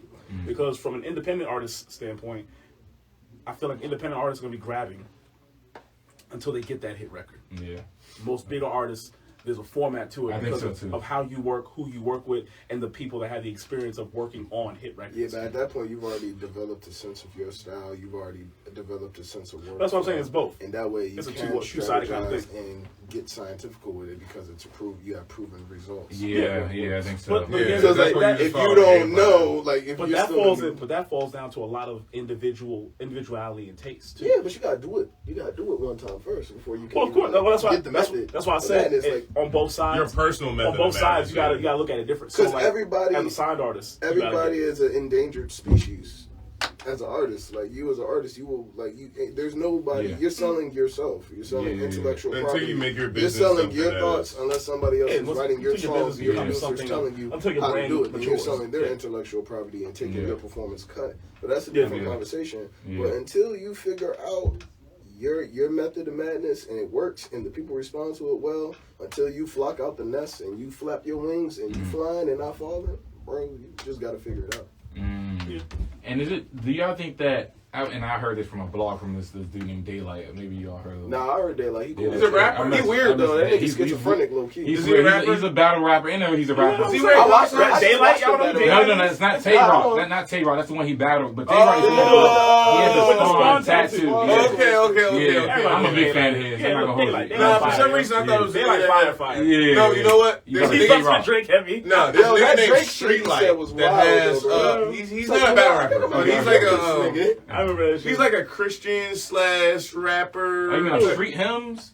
No, Oh, I think okay. his name is Streetlight. I'm Okay, pretty you damn might be sure. right. Okay, He's a Street street Hymns light. is not No, part. real Daylight shit. ain't no Streetlight, damn and he's Christian got rapper. he's got like these little cloudy contacts he wears, and I was like, oh shit, That maybe nigga he's was on. hot. Yeah. Yeah, he definitely hit the storm shit, but But Daylight was saying that, man, I want y'all opinion on this so bad. Like at the top artists, he said we have no clue. Sometimes he trolls, but he says we have no clue how many tracks they have. Like not tracks that they try and they delete it. I'm talking about active tracks along with the songs that add all this stuff. That's you know bullshit. what I'm saying? Okay. Oh, well, if you're talking about different versions of a song, then No. I'm talking about like the tracks as you're recording. You know how you keep adding on tracks and stuff Oh, like that. yeah. He was saying the big artists they abuse the mess out I've of heard, that. No, I because- heard Young Thug did the same line like 500 times, and his engineer would just duplicate Okay, the track but and that- keep but a going. lot of I don't artists think are that- like that. Keep going. I don't think I'm not that talking about takes though. I'm not talking about takes. He was talking I'm about talking about in the rap. keeping. I don't think that like something small like.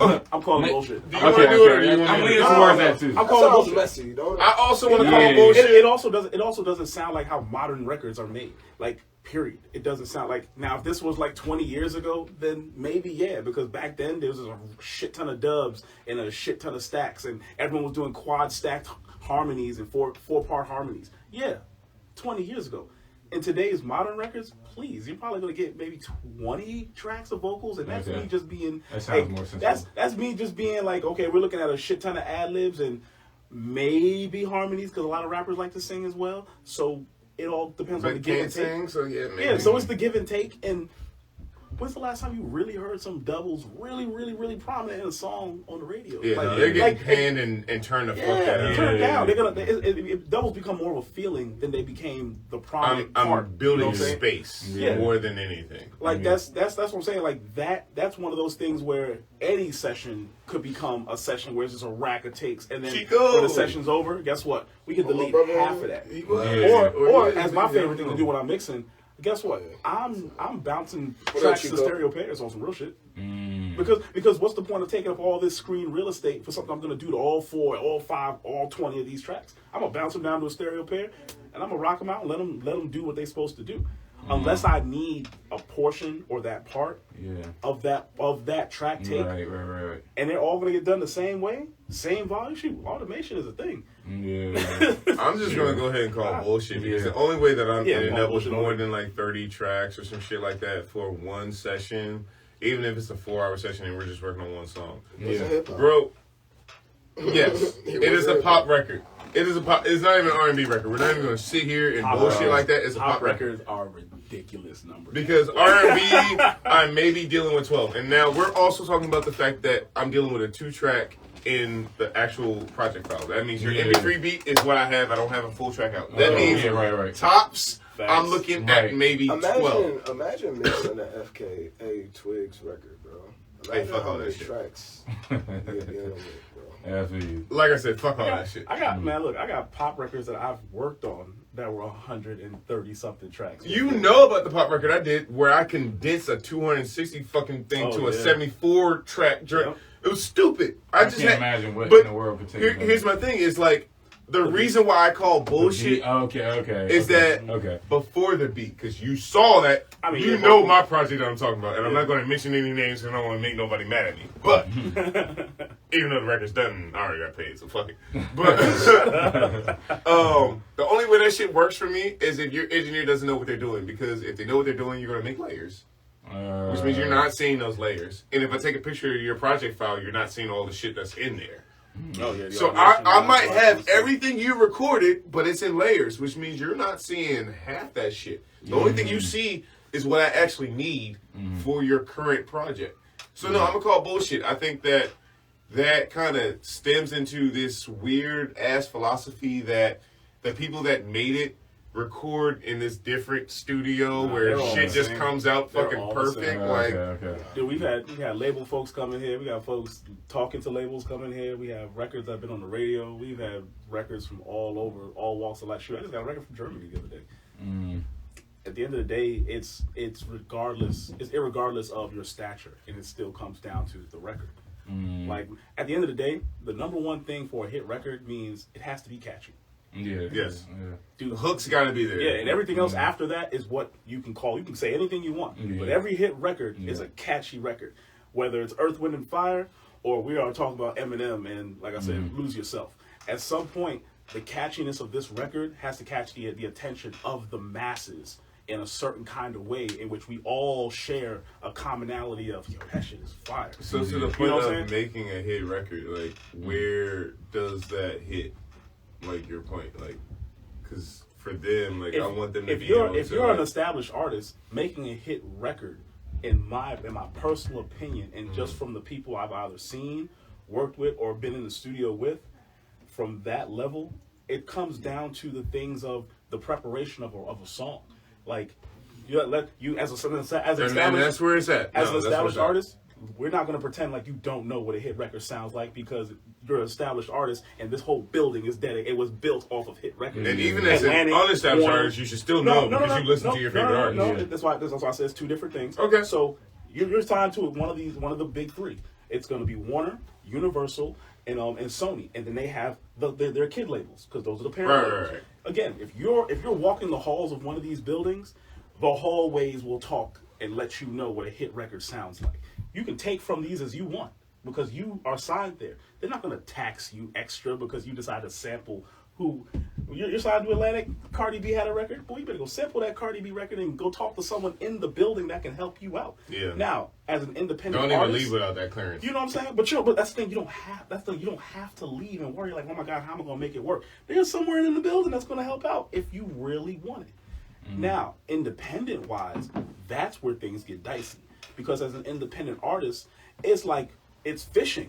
And you're not just fishing in a place by yourself. You're fishing in a hole that everyone else fishes at as well. And you're hoping and wishing that you catch the biggest fish out here. Yeah. That's really what it is. Now, how that works is different for everybody because everyone's just unanimously different. Yeah. But there is also a science behind it because if not, we wouldn't have hundreds of thousands of artists that we all listen to and are beloved by. Yeah. You know, like if that was the case, New York would only have 5 or 6 artists. Atlanta would only have 5 or 6 artists that anyone really cared about. But the reality is, it's like 50 to 100 every month, every year that pop up. And we're like, yo, this motherfucker might be the next one. So do you think that possibly the difference between making a hit and just making a record comes down to, so you were talking about preparation. So with that preparation, is that am I prepared enough with the producer? Am I prepared enough with the label? Is that I'm prepared enough with myself? Making a hit is part of the same thing that we're all told coming up, and the percentage might change. I'm not asking these questions because I don't know the answers. Yeah, of course. The percentage might change depending on who's telling the story, but the reality is the same. Music is dedicated to about 15%, 10% of the of the music, and the rest is dedicated to the business. Making a hit record just means that someone's business is in order, someone's brand is in order, because at the AKA your career. yeah, because at the that end of is the a day, business. at the end of the day, if someone says, "Oh, I got a hit record," well, guess what? It's not just happenstance. That person recorded that song the way they recorded that song. They wrote that song the way they wrote that song. It got performed the way it should have got performed. Got recorded, got mixed, got mastered. Hell, even if it was just a rough, right? And they didn't do it.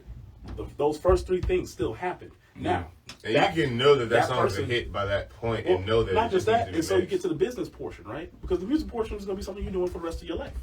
The business portion now dictated that kid, guy, girl, whatever, decided to go somewhere and give it to someone of importance and value, and let them be part of this record that just got made. That could be a DJ on both radio or at a club, and guess what? They took it upon themselves, whether paid or just because they were feeling it, to play it. Now it starts building, it starts bubbling. This kid went and did a video to this bad boy. Okay, popular song, popular video. Now they've gone and taken these two aspects and also taken the numbers of the plays. Popular video, popular kid, popular song, plays show that is popular. Who else in the business sense are you also going to take it to? Maybe an A&R now has it. Why? Because A&R still have children. Their kid, hey, it's on TikTok. Hey, it's on here. Hey, you're doing your due diligence of the people and places that the song needs to be, not just where you want it to be. It needs to be in the hands of an A&R. It needs to be in the hands of somebody on TikTok. It needs to be on the radio. And if you do your business properly and the due diligence that goes along with it, you just might have a hit when you're an indie artist. Well, that's the thing, though, because I want to differentiate when you all say how do you make a hit record. Because what I'm hearing from you, in my opinion, is how do you make a good record successful, or how do you get the proper exposure in You order still to got to make work a it? hit. Remember, Okay, you so still gotta work that's it. what I'm saying, though. Still gotta work how it. do you make that record before it's placed at the right platform to make sure that it's a hit to the world? What qualities will make that song a hit? I think as by itself? I think it starts with the production aspect, and when I say production, I don't mean an actual producer. I think that this starts with the beat maker's aspect. Now, I'm kind of two-sided on it, but I think at the end of the day, I'm a person that has excellent beat selection. I can pick the right beat for me, and it works. However, it only works but so far. Because at the end of the day, what works best is a instrumental that is actually catered to my artistry. I can go through BeatStars all fucking day. I promise you, I will pick at least 10 beats. I'll buy the instrumental. I'll buy the license. No problem. I can go on YouTube all day. No problem. Nothing will hit as hard as if I go to Wayside. I'm like, yo, I need this. And that gets created, because it's created for me. It's not created for nobody else. We sit down, we chop, we work. Now, for the average person, that costs a little bit too much money for them. So, yeah, okay, let's go on YouTube. But for me, you want to talk about, like, really going for the hit? Because there's a bunch of joints that me and him have actually worked on. And we're like, yo, like, if I really wanted to push it, I could. Yeah. But does it hit as hard as something that, like, is catered and cultivated for you as an artist? That's what I'm saying, You though. can tell sometimes when that's just a beat that you picked out. Yeah. And it sounds good, but it's not you quite yet. Yeah. That's you displaying you on someone else's beat, but that's not Yeah. you. So I think first and foremost, you have to have the production straight. That has to be a representation of your artistry, your music, everything that you bring to the table.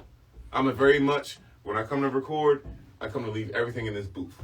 If I take anything with me, I didn't do my goddamn job. So I start there. And then from there, it is the lyrics and all of that. For instance, since I started recording again, I'm better at hooks right now than I am at verses. At one point in time, I was better at verses than I was at hooks. Right now, my hooks are fucking stupid for some dumbass reason. I don't know why. It works that way. I don't know, But man. just knowing, like, now I gotta go back to the drawing board and say, okay, my hooks are here, but reality is my verses aren't here yet. That means, guess what? I might need to go to a writer. I might need to go to a producer I don't know. and sit I feel like and really cultivate. you should always just think, number one, how can I make it catchy? Yeah, that Really makes sense. feel it. Yeah. It's as simple as that. Like James Brown once said, does it feel good? Does it sound good? Fuck it. Yeah, it's good. Yeah, I feel you, man. Do y'all think it's a common denominator as far as the likelihood of something being a hit based on female voice, male voice, genre? You know what I'm saying? Do you feel like, well, the easiest, most popular way is make an R&B, put a female on the hook. You know how Wale always does that, right? If you don't want to remake the wheel, yes. I think that's based on time period too, because every 5 years we get a very similar. Every 5 or 10 years we get a similar sounding something that happened that 5-10 years ago prior. But at the end of the day, the most consistent thing for a hit will always come down to budget. See, that's what I'm trying. I want you to get more, because that's what I'm thinking. You're saying is Because making something more. I'm not talking about. Obviously, if someone has a good song and they're in the right position, then they're in the right position. But for example, and I know you guys know Russ, right? What was that first hit he had? What was Russ' first hit? I know what you're talking about. I know. Damn, I can't remember. I can't believe it. You fuck with Russ like But I'm saying, I do. I know what you're talking about. But my thing is, he had a catchy song, and he put in the work, in which he dropped a song a day or something like that. I say that because I'm only going by what he says and some surface research. But he got to a point where he got a catchy song, and it was a hit. You know what I'm saying? But he might have not necessarily had the perfect platform to put it on. You know what I'm saying? Somebody's phone's going hammer right now. It's not. Is it this? Yeah, it was probably your one. Oh yeah, somebody's phone's I know. All going right. hammer. So I know what you're getting at. I know what you're getting at though. Yeah. Because he. Okay, go ahead. You say you know. So here's the thing. Russ. I can take my phone out too. Russ does not represent the majority. He represents the minority. Okay, so he's an exception. You're saying. Exactly. Okay. And this is something that we talk to when it comes to clients, especially when it comes to not knowing the business side. You see, Russ is a student of the game, so his actual business sense, you cannot compare that to the average artist because he went above and beyond to make sure he was taking all avenues for his road to success. Again, I agree. We're talking about a man who was putting out a record a week. Number one. Then when he decided I'm good enough to go on tour because he's making money. Because he saw the advantageous aspect of not only putting your records out but monetizing them. So now he's using the distribution platform for him making hundreds of thousands of dollars on himself from his man's basement. Number one. Number two, he was ready to go on tour. The aspect now that differentiates him is the fact that when an artist says, I want to go on tour, let me talk to my mans. He got on Google, found out who was the most popping tour managers and tour promoters and in our country or another country, and he went directly at them no matter what it took. He didn't go for second best. He didn't go for third best. He went for number one. Is that a point for your how to make a hit though? The marketing aspect. This was what he was talking about with Russ. Yeah, because Russ made it because he was answering how to make a hit, but I was asking for someone that's not in the ideal position to get that push that he. So that's why there's no such thing as the ideal position. What exists though is the position that you put yourself in when you are by yourself. See, you can have all. Like having a kid. You can have all the. Look. Look. That's how I was. When I was a single guy, my growth and drive was different when I learned I was having a child in this world. Things that I would have never thought of before. No, things that I think of to this day is for the benefit of me, myself, my family, and my associates. Because I look at it from if I fail the children I have. So again, back to our conversation though, Russ is the minority because he took it upon himself to help make himself. A lot of artists don't self-build. They want, but they're not in the position, like you were saying, to be able to pull from the resources. You, at some point, have to decide, while I'm young, I have no children, and I have unlimited, untapped potential in front of me and at my fingertips, I could literally reach out and get in contact with almost anybody I want. You have to put that drive to work for you. It's like you have 24 hours in a day, right? How many hours in a day do you waste the energy that you have on some bullshit? Right. So if you take the bullshit energy, turn it into useful energy, what could you do with the useful energy? You see what I'm saying? You could be over here like, you know what? How do I get a deal? researching how people got their deals differently, see the commonality between them, and see what lane might work better for you, because this is the mindset that I'm in. Yeah. Not only this is the commonality of it, but how the successful rate. All this could be quantized, and we can actually put equations behind all the successful rate of people that you deem either made a hit, got signed, or career longevity wise looking great like you want. We can do all that because we actually can. The reality is how many people will. Right. You have to go that step beyond. Yeah. Oh, I just want to go to the studio and make a record. Yeah. It works. You know what I'm saying? That little empire mentality and shit. Like, Yeah, to oversimplify it, the common denominator is hard work. That's oversimplifying it, but I understand what you're saying. What I want to ask y'all, I really want to ask y'all this. If y'all were in a studio with someone that was recording, and to you all, y'all said, oh, I love this. Y'all said, this is a hit. We've done that What before. would y'all do at that point? What would you do to put it out there? What's your budget? That's what's your first question. Okay. Yes, What's sir. your budget? Okay. No, I mean, I haven't thought about it, but I mean, hypothetically speaking, say that I tell you that, say that I'm a broke. We're gonna do both sides. We're gonna do both sides. We've been there before. Say that I'm a broke guy. Say I just want to make music, dude. What do you mean? And then like answer the question. If I say what's good, like what we doing? You know what I'm saying? What's your budget? Because the reality is, like we've been talking all night, this is a business, and what you're doing as an artist coming to the studio is you're trying to start your business. Yeah. You're literally, if you're a restaurant, you're going to the different suppliers for your food. Yeah. Unless this is a hobby. Okay. But go ahead. No, but go ahead. Well, that's the problem. Is it a hobby or is it not a hobby? Because if it's a hobby, then at that point, well, you know, buy a couple golf clubs, call it a day. Yeah. Like, hit up with your boys every now and then and go and do your thing. Yep. But if this is what you want to do and this is what you say, this is your love, this is what you want, well, then it's a total different, because now my question to you is going to be, what is your budget? Because you don't start a business without a budget. You don't go to the bank without a business plan. Right. What do you have to start with? That's what the bank is going to ask you. So if I what make do you a hit- have to start with before we? Because what does it matter? Okay, Yeah. let's say I give you the discount of all discounts, and I say, you know what, 5-figure discount. I give you the mixer free. I give you the master for free. I want stupid royalties, but fuck it, and you sign on for the shit. Does it even fucking matter? Because you don't got the bread to spend for the marketing and everything else. So none of that shit matters. Now we're just having a conversation and having a conversation. Do you even have the infrastructure with if you have a team to now make that happen? Right. You know what I'm saying? Yeah. Do you have a team of individuals that don't want to rap, don't want to sing, don't want to do anything? Don't want to hop on your shit every 2 that has seconds. nothing to do with your creativity wise, but has everything to do with the things that you need them for. You need someone to go to the station and talk on your behalf, because guess what? Not everybody wants to talk to you, the artist, because you might be an emotional person and no one wants to deal with that. Do you have a manager? You got a business manager? Hell, you got a tour manager. Do you have a lawyer? Shit. Yeah, do you have an entertainment lawyer? You know what I'm saying? Like, these are I'm those sorry, things. real Like, quick, go ahead. making it a little bit more practical for the audience, right? Say that I'm in the studio with you guys like, this nigga is fire, I don't care, this nigga is next up.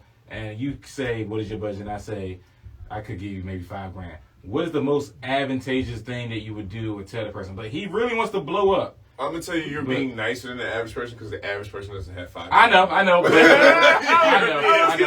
You're right. But You see his face? He Yeah, knows I what's know, up. man. I know, This man. nigga's like, We- $5,000. yeah, Wait a said minute. five. hold up. You know what I'm saying? They did a study where like most Americans have 1,100 in their savings, if that, something like that. Super facts. But say that That someone niggas can buy a tree every week, so the money's there Exactly. somewhere. But say someone could get a hustle up real quick and like I could come up with $5,000. I want to know because this could be very informative to a lot of people. Where would maybe y'all? You need I'm to not gonna ask y'all to give away all the You songs. gotta triple your budget. Because wait a minute. I'm the only one asking you this question right now, and guess what? I'm just your engineer. That's one part of your whole team. But what if he tripled of a his budget? business. Say $15,000. I got it. I just want to know. You sure? What's I the? mean, I was ready. What, I was what here would be for the it. next? What would be the next thing to make sure that it's heard I to literally people? do this every day. Go ahead. First off, Radio. no, we're gonna do this the exact same way we do. No, this. me and Wayside, we just gonna chime know. in like a choir. You got No, it. because they know. We literally do this all the time. First off, we're gonna set up a consultation. First off, you're gonna set up a consultation. Why? Because you need to know the steps of getting your paperwork done. You need to know the agencies. You need to know the agencies that are collecting your money and paying you out. $5 Not only for that, extra the shrimp. third most important thing is you need to know where all your income sources are coming from, so that way you're not leaving any money on the table. Just because someone says you're going to get 100% of your royalties doesn't mean you're going to get all of your money. See, there's a difference. Especially if you didn't do your paperwork. That's right. Mm-hmm. Because I could tell you, we're going to pay you 100% of your royalties for on you want. miracles and But that praise. ain't got nothing to do with your mechanical royalties, depending on who you talk to and sign with. That has nothing to do with the publishing, both the company or administration that you sign with. And that sure as hell ain't got nothing to do with your radio royalties that if you ain't sign up for it, you ain't going to get it. This consultation needs to this is a sit down of you going over all the aspects of releasing a record, because this is what you're going to be doing for the rest of your career. And you should know these things as the artist. Whether you bring your friends, your family, your mom, your dad, your sister, your manager, your cousin manager or whatever. Yeah, who? You know what I'm saying? Like, you can bring anybody you want, but that's the first thing I'm going to tell you is you need to get this consultation out the way, because you need to have a mental image of the road that you're about to take yourself on. Everybody that says, "Oh, I want to do it and I got it and I'm hungry for it," until you sit down and have to spend the next 48 to 72 hours filling out paperwork, we're going to find out for real, because this isn't all the time. And that's just for a single. Imagine the album. People want to say, "Oh, I want to blow up. How you think you're going to chart on Billboard without registering with the people that actually count the numbers for Billboard?" It took Billboard me doesn't 2 days to do my discogs, and I only entered in like 12% of the records I ever fucking did. That's the number one thing. After that, you say you got your budget, right? Whatever the number is, and you say you got that budget. Cool. How do you want to do this now? Are we talking you have money for an actual billboard? Are we looking for marketing promotion on numbers? Are you looking for placement? And that's right there. Hold that, because that's where I want to get into. Okay. Say that. Okay. Please hold that thought. Okay, go ahead. As from y'all experience, if I literally had $5,000, I said I'll empty my pockets, just get it to the most eyes and ears as possible. I'll empty my pockets. What would be, and maybe y'all will be giving them some sauce, I don't know. But would you say, from my experience, put it on a billboard, fuck it, and it might hit somebody? You got $5,000. You've already spent $1,000 with me. And you haven't even touched shit yet. Okay, but I'm So saying you got $4,000. So you got $4,000. Okay. No. But look though, the same budget is see what y'all are is y'all too smart for your own good right now, bro. He's saying I'm trying to talk from a regular nigga. Like I'm just saying that he's gonna bring the money needed. $5K or $4K. Okay. I want the most people that are possible to hear this record. From y'all experience, what's the strategy? Start hiring people to do those kinds of jobs. Like hire an advertisement specialist. Hire a PR specialist. Promoter, marketer. Okay. I got this. See, this is what I'm talking about. Hire somebody that actually understands marketing a brand, and do your research on the person that you will hire that can execute your brand. That's the best fit for your brand. Hire a brand manager or PR that makes your brand look exquisite, not adequate. Just PR, whatever. Yeah, go with PR. You know, just hire PR to make sure you look great whenever you're on Instagram, whenever you're on Twitter, whenever you're on the Snapchat advertisement, whenever you're on YouTube. Hire a manager. You should never pay them over 15% of your net profit. They might work on commission, or they might want a salary base, whatever your budget's looking like and whatever they can do for you, however they earn their money. Manager, PR, advertisement specialist, because they're all going to play a unique part in making your money come back to you. Because if you don't get paid, your manager doesn't get paid. If y'all don't sell records, if you don't do shows, he's going to push you to the radio stations. He's going to do that. But you need to hire the people that has dedicated knowledge and energy in those departments to work for you on commission. So how much are y'all, and thanks for the answer, it's a very direct answer for real. How much are you all sold on, if you think it's a hit and I think it's a hit and my friends think it's a hit, I'm going to go ahead and spend $2,000 on Instagram promotions and $3,000 on Facebook promotions, and hopefully it catch. That's retarded. Nope. Okay. That's stupid. It's a waste of money. Not without any backdoor basis for you to make that I'm decision. sorry. I didn't mean to say No, it wasn't my idea. Because when those 30 days are over, the problem with doing it on that just basic level is You've now disappeared. You better off you just have paying for no World backup Star plan. Hip Hop You have no exclusive backup plan. premiere. You have nothing. Yeah. You have nothing to pick the ball and keep the ball rolling. You literally just toss the money at the wall and hope that it landed on the floor slowly. That's all. That's Like all the you reality did. is that like we are in the latter end of the chain of things when it comes to like actually establishing your business as an artist versus being where a lot of people put us as in the first. They start out with, I need to make a record. Well, okay, you can make a record, but what are you going to do with it? Yeah. Because it's not my job. Now, you can pay me for it, and if I feel up to it and I got a workload that's cool enough, yeah, sure, I can do those things, but that's not my job, and that's not what you hired me for. Yeah. The reality is, you need a manager. You need an entertainment lawyer. Yeah. You need a producer. You need those things before we even start talking about making records, because No. now you're paying me You for need my those service. people, but you really need the people that's going to get you views. You need the people that. But yeah, what I'm saying is you need those before you need us. Yeah. Oh yeah, for sure.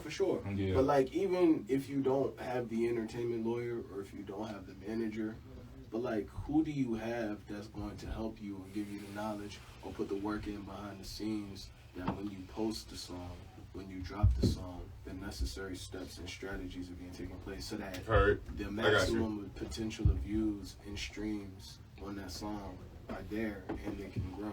Because, I mean, that can be your job, and technically it is your job, but it's way easier and way smarter to just delegate it to somebody else. Yeah. If you got one more question, I got time for one more question for you before I do hot take time. Hiring out is the smartest thing. Shoot. You guys will probably be seeing me soon in the studio. That's it. Yeah, absolutely. Yeah, we could get into hot take time. That's cool. All right, well, that's a bit.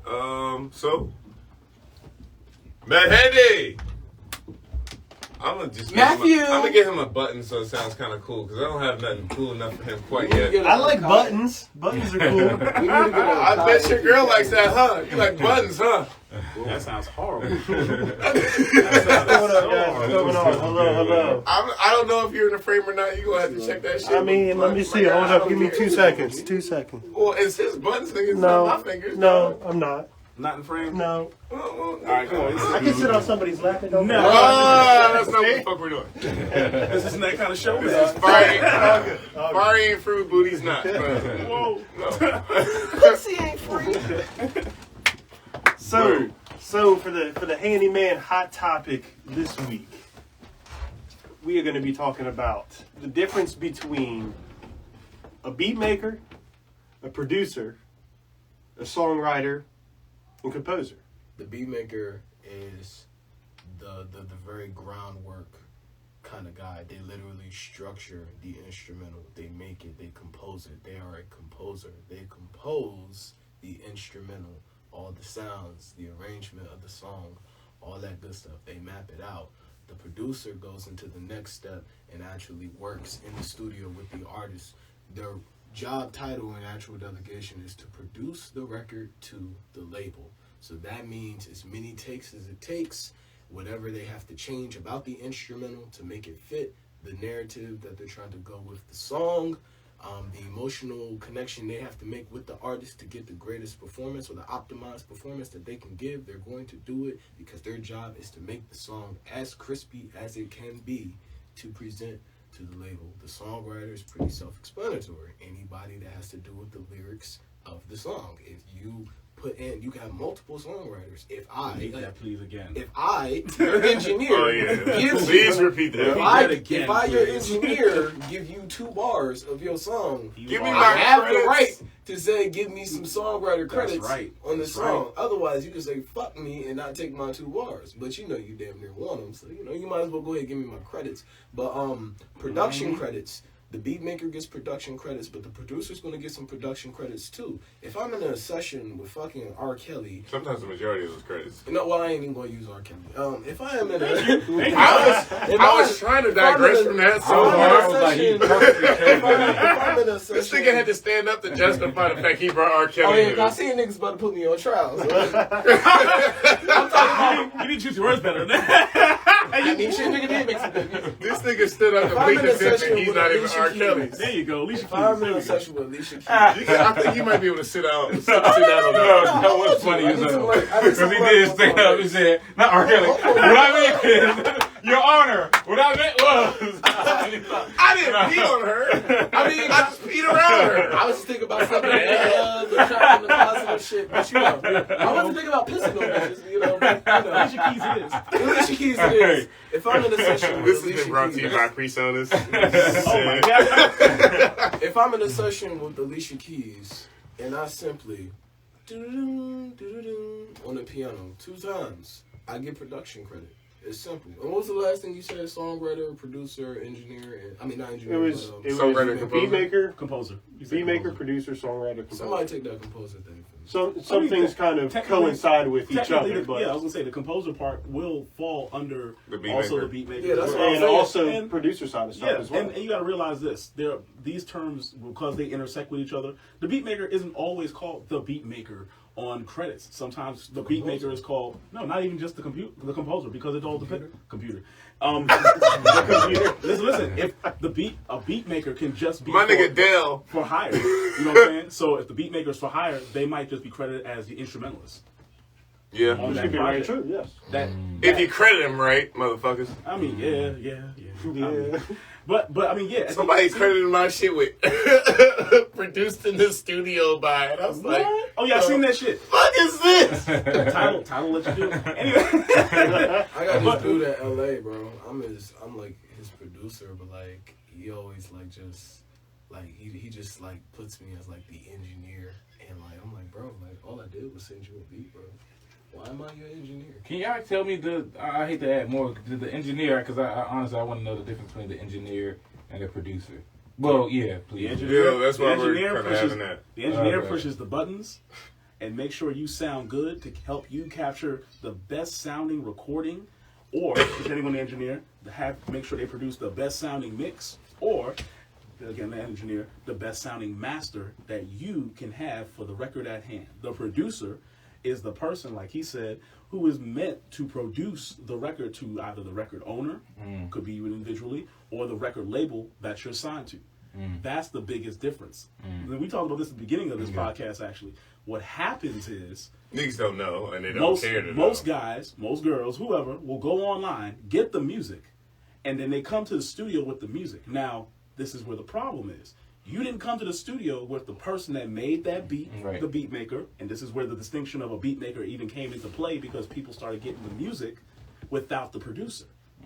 So when you come to the studio without, like, he makes a beat, you find him online, you come to the studio wherever you are in the planet, come to the studio with his beat, but without him, he is now just a beat maker. Right. Whereas if you came to the studio with his music and him, he can He's gonna now be directing that he entire can now thing. be a proper producer, because Right. he can now play the role that he's designated to play. So can I, so can he. And of course, if he's not engineering himself, so can he. The engineer's job, like I said, is to capture the best and highest quality audio we can at the moment of when you're recording. The producer's job is to make sure I deliver the best record to you or the label. You see the distinctions now? So if we broke this shit down to a 9 to 5, your producer is your shift lead manager. Okay. You hate that nigga with all your guts, but he's there to Guess get the what? job Yeah, done. yes, sir. Because you need someone to complain to. Yeah, you You know, need someone to complain about. the composer is the nigga that the shift lead manager drops all his work on, but like, you know, we all know that nigga's cool, but like, damn, dog, like, yeah. And then the engineer, you know, I'm not the shift lead, but shit, I know how to make a couple drinks before you leave out of work, you know what I'm saying? And get it out the way, we good for that. And Because truth be told, a lot of engineers have had to wear the hat of producing. That's what I records. figured. multiple hats. You know what I'm Yeah. saying? It's not our job. It's not called upon. And we had Right. this in the first podcast where, you know, we talked about all of our roles as engineers and what we function in better. And for instance, like, you know, we talked about him. He develops artists better than we do, because we just be like, oh, you pay me an engineer. Well, nigga. Right. And that's where we at. And Yeah. he be right here like, but no, man, like, you could, and I just be Yeah. like, okay, I'll be upstairs when you I'm just done. making- Wait I'm till just I- making that. Yeah. But he be I'm making at fire that records, so I don't ever get Yeah, mad you at do. him, because I just be You like, do. okay, you know, you're really bringing You do. everything out of him, but Jesus fucking Christ, this is not our job at all. Like, So Yeah. the engineer is like a musical mechanic kind of, but in person they can take the role of producer if they were to say, you know what? Yeah, If you It's- go if it's octave something higher, they choose to. If they choose This is to. what I do. If they choose to. I personally, like, I would never just, like, call myself an engineer. Like, no, like, I'm more so a producer than anything, really. But, you know, I know how to mix. I know how to track. Because I get paid to do both. But, like, Yeah. me, I don't know. I'm a good judgment of characters. Like, I'll figure out what kind of artist you are, where your headspace is at. And if I can tell that you're serious about your music, and if we have good chemistry, and you'll allow me to, right, I really care about the music. 'Cause a lot Right. of times people say that nigga's not worth it. This shit's some trash. That nigga's ass. But it's like, what if he has the mental capacity? Yeah. And what if he has the discipline to actually listen and actually go harder? And I look for that spark, and I always do. So it's like, I'm like, so what can I really get out of you? Like, Okay, perfect. You still got 22 heart, nigga. I was there when I was 22. Yeah, that's the thing. When I was younger, I was the same way too. Like, but now that I'm older, you got that drive to like not give a fucking, keep working. It's kind of like drinking, man. Like when you first start drinking, dog, you ready to fucking drink all. Like you get a little bit of tolerance in you, man. Fuck it, let's go all night. You want a weekend binger? Fuck it, we'll start drinking. Monday morning at 10, we're not going to stop till Wednesday morning. And we don't sleep. And we're not going to sleep because we've both been there. And then all of a sudden, fucking 27 creeps on your ass. You're like, nigga. Now I'm about it. Titties. See, I'm on the other end of the spectrum where I'm older now. So for mine comes with experience and wisdom. So I don't have to bring energy to the session if I'm there in the session. I know what this record needs. Because I've heard these records before. I know you're in here like, you want to go wild? Go ahead. But I'm not going to let you slack.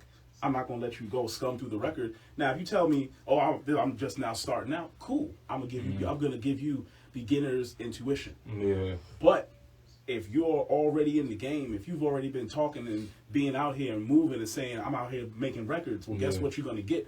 Now you're about to get what I'm gonna give you. Oh, I'm treating you like the regular. It's like you're gonna stand behind that mic. You're gonna give me a line, and guess what? Halfway through, I'm gonna stop it and say, nah, you can do that better, and I know you can do it better. You know why? Because I can hear it in you, but you can do it better. And then you're gonna do it again. You see what I'm saying? And that's me taking on the role that, like I said, is not there. If the producer was there, guess what? I'm just in here. That wouldn't be your job. That would be the producer's job. Like, I as an engineer, I feel like you really should though. Like, they're really paying you. No, you like, shouldn't. I mean, yes, it's not in the job title. Right. If you know that line whack. Like, not necessarily like the bar itself is like lame lyrically, but like just like you fumbled it. Yeah. You know, I already know. Like, I'm already 3 steps ahead of you, so I know when you come out here and you listen to it, you're gonna say, I'm gonna want to do that over. I'm gonna do that over. Oh yeah. I could just save. But this is. I feel you, bro. But again, it counts as being a producer. It does, and this is what goes back to the beginning of the conversation. All 3 of us can do that job. It's not the job that you've paid us to do, but we'll willingly do it because why? Because, again, it's in the name of where you came. I want you to leave out here with a quality record. And I told this to him, and this is something I was taught when I was younger as an engineer. I don't give a damn if you bought like 5 hours of studio time. I'd rather you leave out of here with one amazing and great sounding record than 6 or 7 mediocre whack ass records where you're like, I'm just rapping, I ain't finished it, but let's go to the next one. Why? Let's put time and effort and energy into this one record. So 5 hours later, when you show it off to your people, they go, damn, you got one record for 5 hours. You hit that play button, and their faces, you know the look that people give you when they hear something that's really amazing and they didn't expect it from you. We all know the look. It's like it's amazement, it's excitement and bewilderment. Like, it's almost like a reinvestment into whatever your dream was. They automatically go, damn, you did this, and then the conversation changes from, oh yeah, he's going to the studio today to, oh yeah, hey look, he's going to the studio on Saturday. You might want to go if you want to rap. You say, hey man, look. I mean, I think to the question. The differences, the main difference is none of those joints are my job title, so don't ask me for none of that shit. I would have to be like my man here, man, because I just wouldn't feel right. You know, even though at the end of the day, business is business. That's why we do it. That's why we all do it. But see, that's also the very, like, you gotta understand, like, this is the reason why, like, niggas be trying to, like, equate me and him together all the time. Because, like, I am his older self and he doesn't know it. And that's fine. But, yeah, nigga, that's right, nigga. You want to be 30 having dreads. No, I'm fucking with you. But I can't fathom it. I don't think anybody could. I don't know. I'd have to cut my hair at that point. Like, we can't both have dreads. That's a problem. Like Young Bow Wow. No, you're right. You would not be Young Bow Wow. That'd be a different iteration of it. I don't know. And I agree with you, though. And I can't. No, we're good because we're rapping. So. I already know. That's cool. And real quick, I can't help but think with someone that might be newer, like Matt was your name, right? Matt, I'm sorry, forgive me. As someone newer, obviously because you're new, you don't have the multitasking skills naturally as someone that is right there because you're still, to a certain extent, concentrating on your job. Something might be happening. You're like, hey, it's good, but it's really fucked up because you're still trying to get, you know what I'm saying?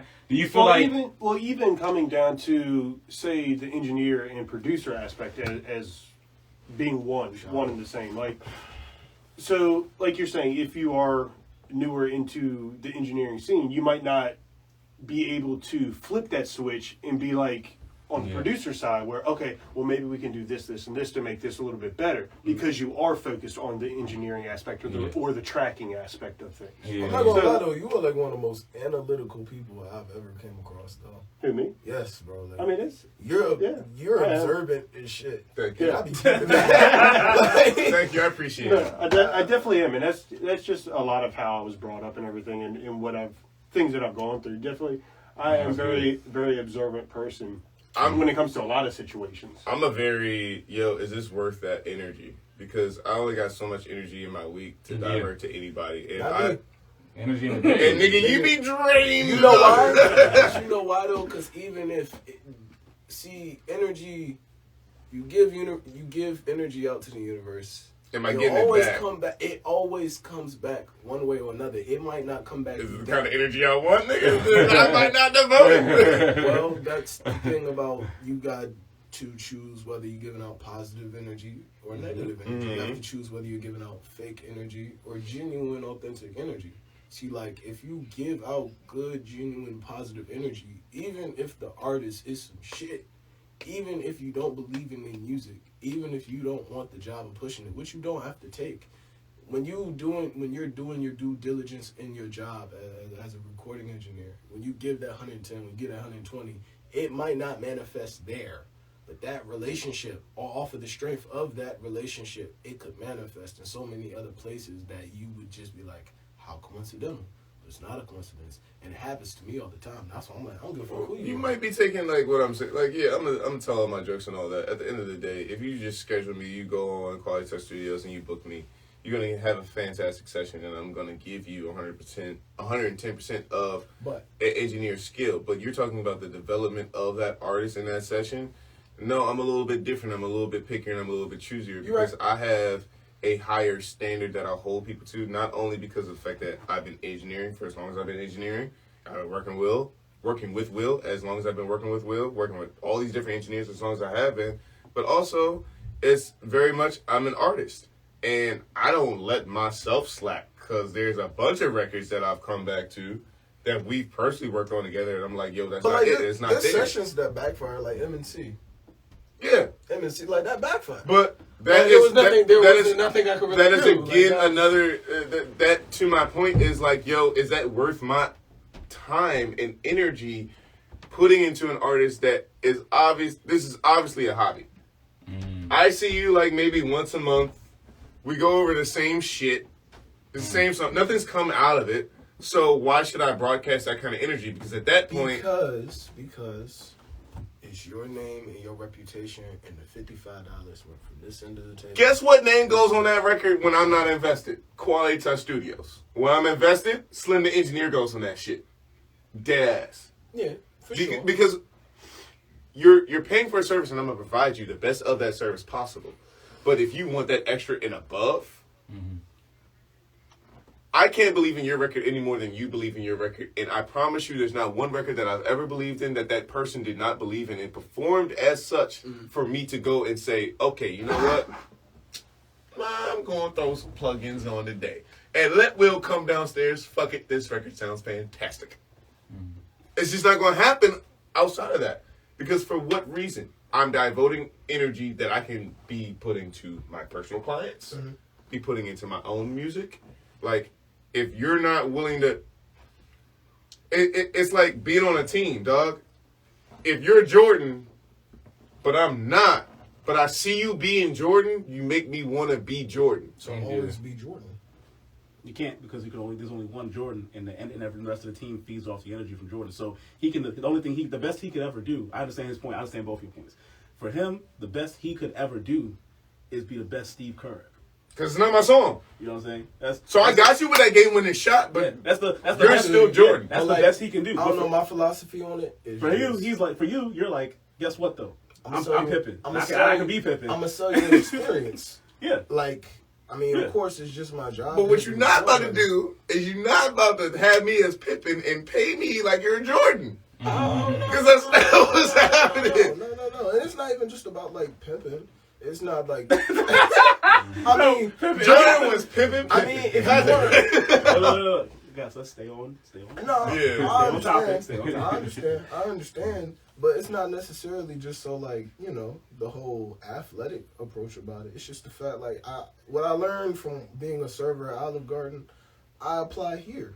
And like it was the standard that they held me to. It was like no matter what kind of client or what kind of customer that you got, I am not here to just give you breadsticks. I'm here to give you an experience. Because the experience that I portray for you is the reaction that you're gonna have. Just the difference between that. And then the energy, the energy From the engineer and the producer. No, between you and him on that illustration. The energy that I transmitted to you, off the break. I don't know what kind of day or what kind of lifestyle that you lived or that you had when you come in here, and I give you that enthusiasm when I actually show you that. Even though in the back of my mind I'm like, this record probably isn't going to go far at all, but I show you that I care regardless. That rubs off, and you never know where that can go as time progresses. You just never do. I mean, I think the care is always there for everybody. Yeah, but this is the difference. No. Honestly, real quick with the Olive Garden, real quick. Sometimes, bro. He's not saying he won't do different. He's saying that what you're to me saying is that you'll give them the best service in the Olive Garden, and he's saying the same thing. The only difference is you'll even park their car for them and pull up to the restaurant for them. He's saying, nah, you have to be a certain type of special for me to do that. But the service you're paying for, I'm going to do 100%. Oh, well, I mean, that's just a quality touch way. Any motherfucker. Rain is rain, dog. It's just a preference. To me, I'm seeing just a preference thing. I'm not going to lie. If I had to guess, you probably have more of a passion towards your interaction with artists. I could be wrong, you know what I'm saying? But what I get from your explanation of it. I'm not going to lie. I don't know. It kind of just carried off from, like, my first time being here. Like, you got to know, like, I've been doing music my whole life. I taught myself how to play the keyboard. I taught myself how to play piano. At the age of 13, I'm not gonna drag it out. I'll make it very short. But like I've been in music my whole life. It's my fault. Yeah. Then like when I got to college and I got in the real world, like I had to work jobs. So when I got here and I got into the studio and I got the opportunity to play in the league, anything that you toss me, bro, like I'm alley-ooping. Like I'm dunking that shit. I don't care what kind of shit. Again, I just think that's like very much your It'll energy fade, now. though. Exactly. I That's think what, fade, yeah, bro. I feel 5 you. to 10 years. It's been interesting watching these two. 5 to 10 years from now, bro, you gonna be like, hey, yo, you know what? Yeah. Man, fuck that shit, dog. You didn't even pay me for that shit, bro. Like, fuck all that. I'm not trying to do none of, no. You want me to schedule a session? What happened to the last session you canceled? Nope. I'm playing Call of Duty. Fuck you. You get to where I'm at. You're like, And it's all right. It's not because I don't care. Like, I'm still very much invested in all my clients and all my artists, all the music they got going on. I listen to their shit. I share their shit. They don't even have to come to me. They go to my rival. I don't care. Go to by all means, while I sit here and laugh on the records that I'm working on because you want to go to my rival and they don't really have a fucking studio to work out. But we're not going to talk about that right now. I'm not going to do it. I'm not going to do it. So what was that? It's not the point. Wrap it up. Jesus Christ, What wrap was it the next up. point you was about to hit? Stop. That was it. I think that was it. That was the topic. All I'm saying is, like, I think everything it changes as you grow as an engineer. I think that at the end of the day, we're always going to be invested into the music that we work in. It doesn't matter the genre or the person, but it's kind of like Hitch. Don't be trying to kiss me with 80, bro. You want me to bring my 10? I'll bring my 10, but you better hit me with 90 because like this is your gig. You're hiring me. I think that's what that really comes down to. Like, you can't ask me to invest more than you're investing in. At the end of the day, this is your business. This is your initial investment. Yeah. You're signing me on. Right. So I think that's what that really comes down to. But, we're going to take a look at the time and whatnot. So I appreciate everybody for coming out. Matt, I know Austin's back there on the boards. Wayside. Gang. Will, Ty, I appreciate everybody coming out here. Thank you guys for listening. It's been another great episode of Fire Ain't Free. Fire ain't free, bitch! Fire ain't free, bitch! Does Slim the engineer have to smack a bitch? It never was. I mean, I might have a couple bitches, but we're not gonna talk about Iceberg that. Slim. Iceberg Slim the engineer. Let me tell you something. Anyway, Come here, bitch. I don't give a fuck about you. On your mix. Go get me. on your mix. On your Go mix. get me my money. Where's your business time? I'm not gonna say this shit twice. Oh Lord. Daddy wants his motherfucker. There's an engineer named Slim Chance. Nah, I appreciate you guys coming out. Ooh. And tune in next week, 7 o'clock. Also, the podcast will be up tomorrow on Apple, Spotify, and YouTube. So please check us out. Please check out our special guest tonight. He's got a bunch of music. Appreciate y'all. Feel free to hear from him. All right, so I think that's about it, boys. We out. We out. Y'all have a great one. All right, y'all. Thanks. All right, cool. Talk our shit. Talk our Appreciate shit. y'all, man. Hey, Thanks man. a lot, man. I'm You were cool. very thorough with your answers, bro. Oh man. Very thorough, man. I appreciate you, man. Y'all brought out my curious brain. Oh. Y'all brought out my curiosity. I gotta ask these niggas questions That's the now. best part about being Absolutely. experienced. That was fire, bro. I didn't even. live, It was supposed to be a Thanksgiving. Yeah, we still live. Fuck it. They'll watch it. See? They'll eat that shit up. Y'all the reason why I don't gotta record no more. I just get to mix records and chill. Bro. It is. Man. How y'all feel? How y'all feel about the live? How y'all? That was I great. feel like it was successful. You think we did a little bit better on Tony? Yeah. Okay, because I felt bad. I was like, damn, I'm the one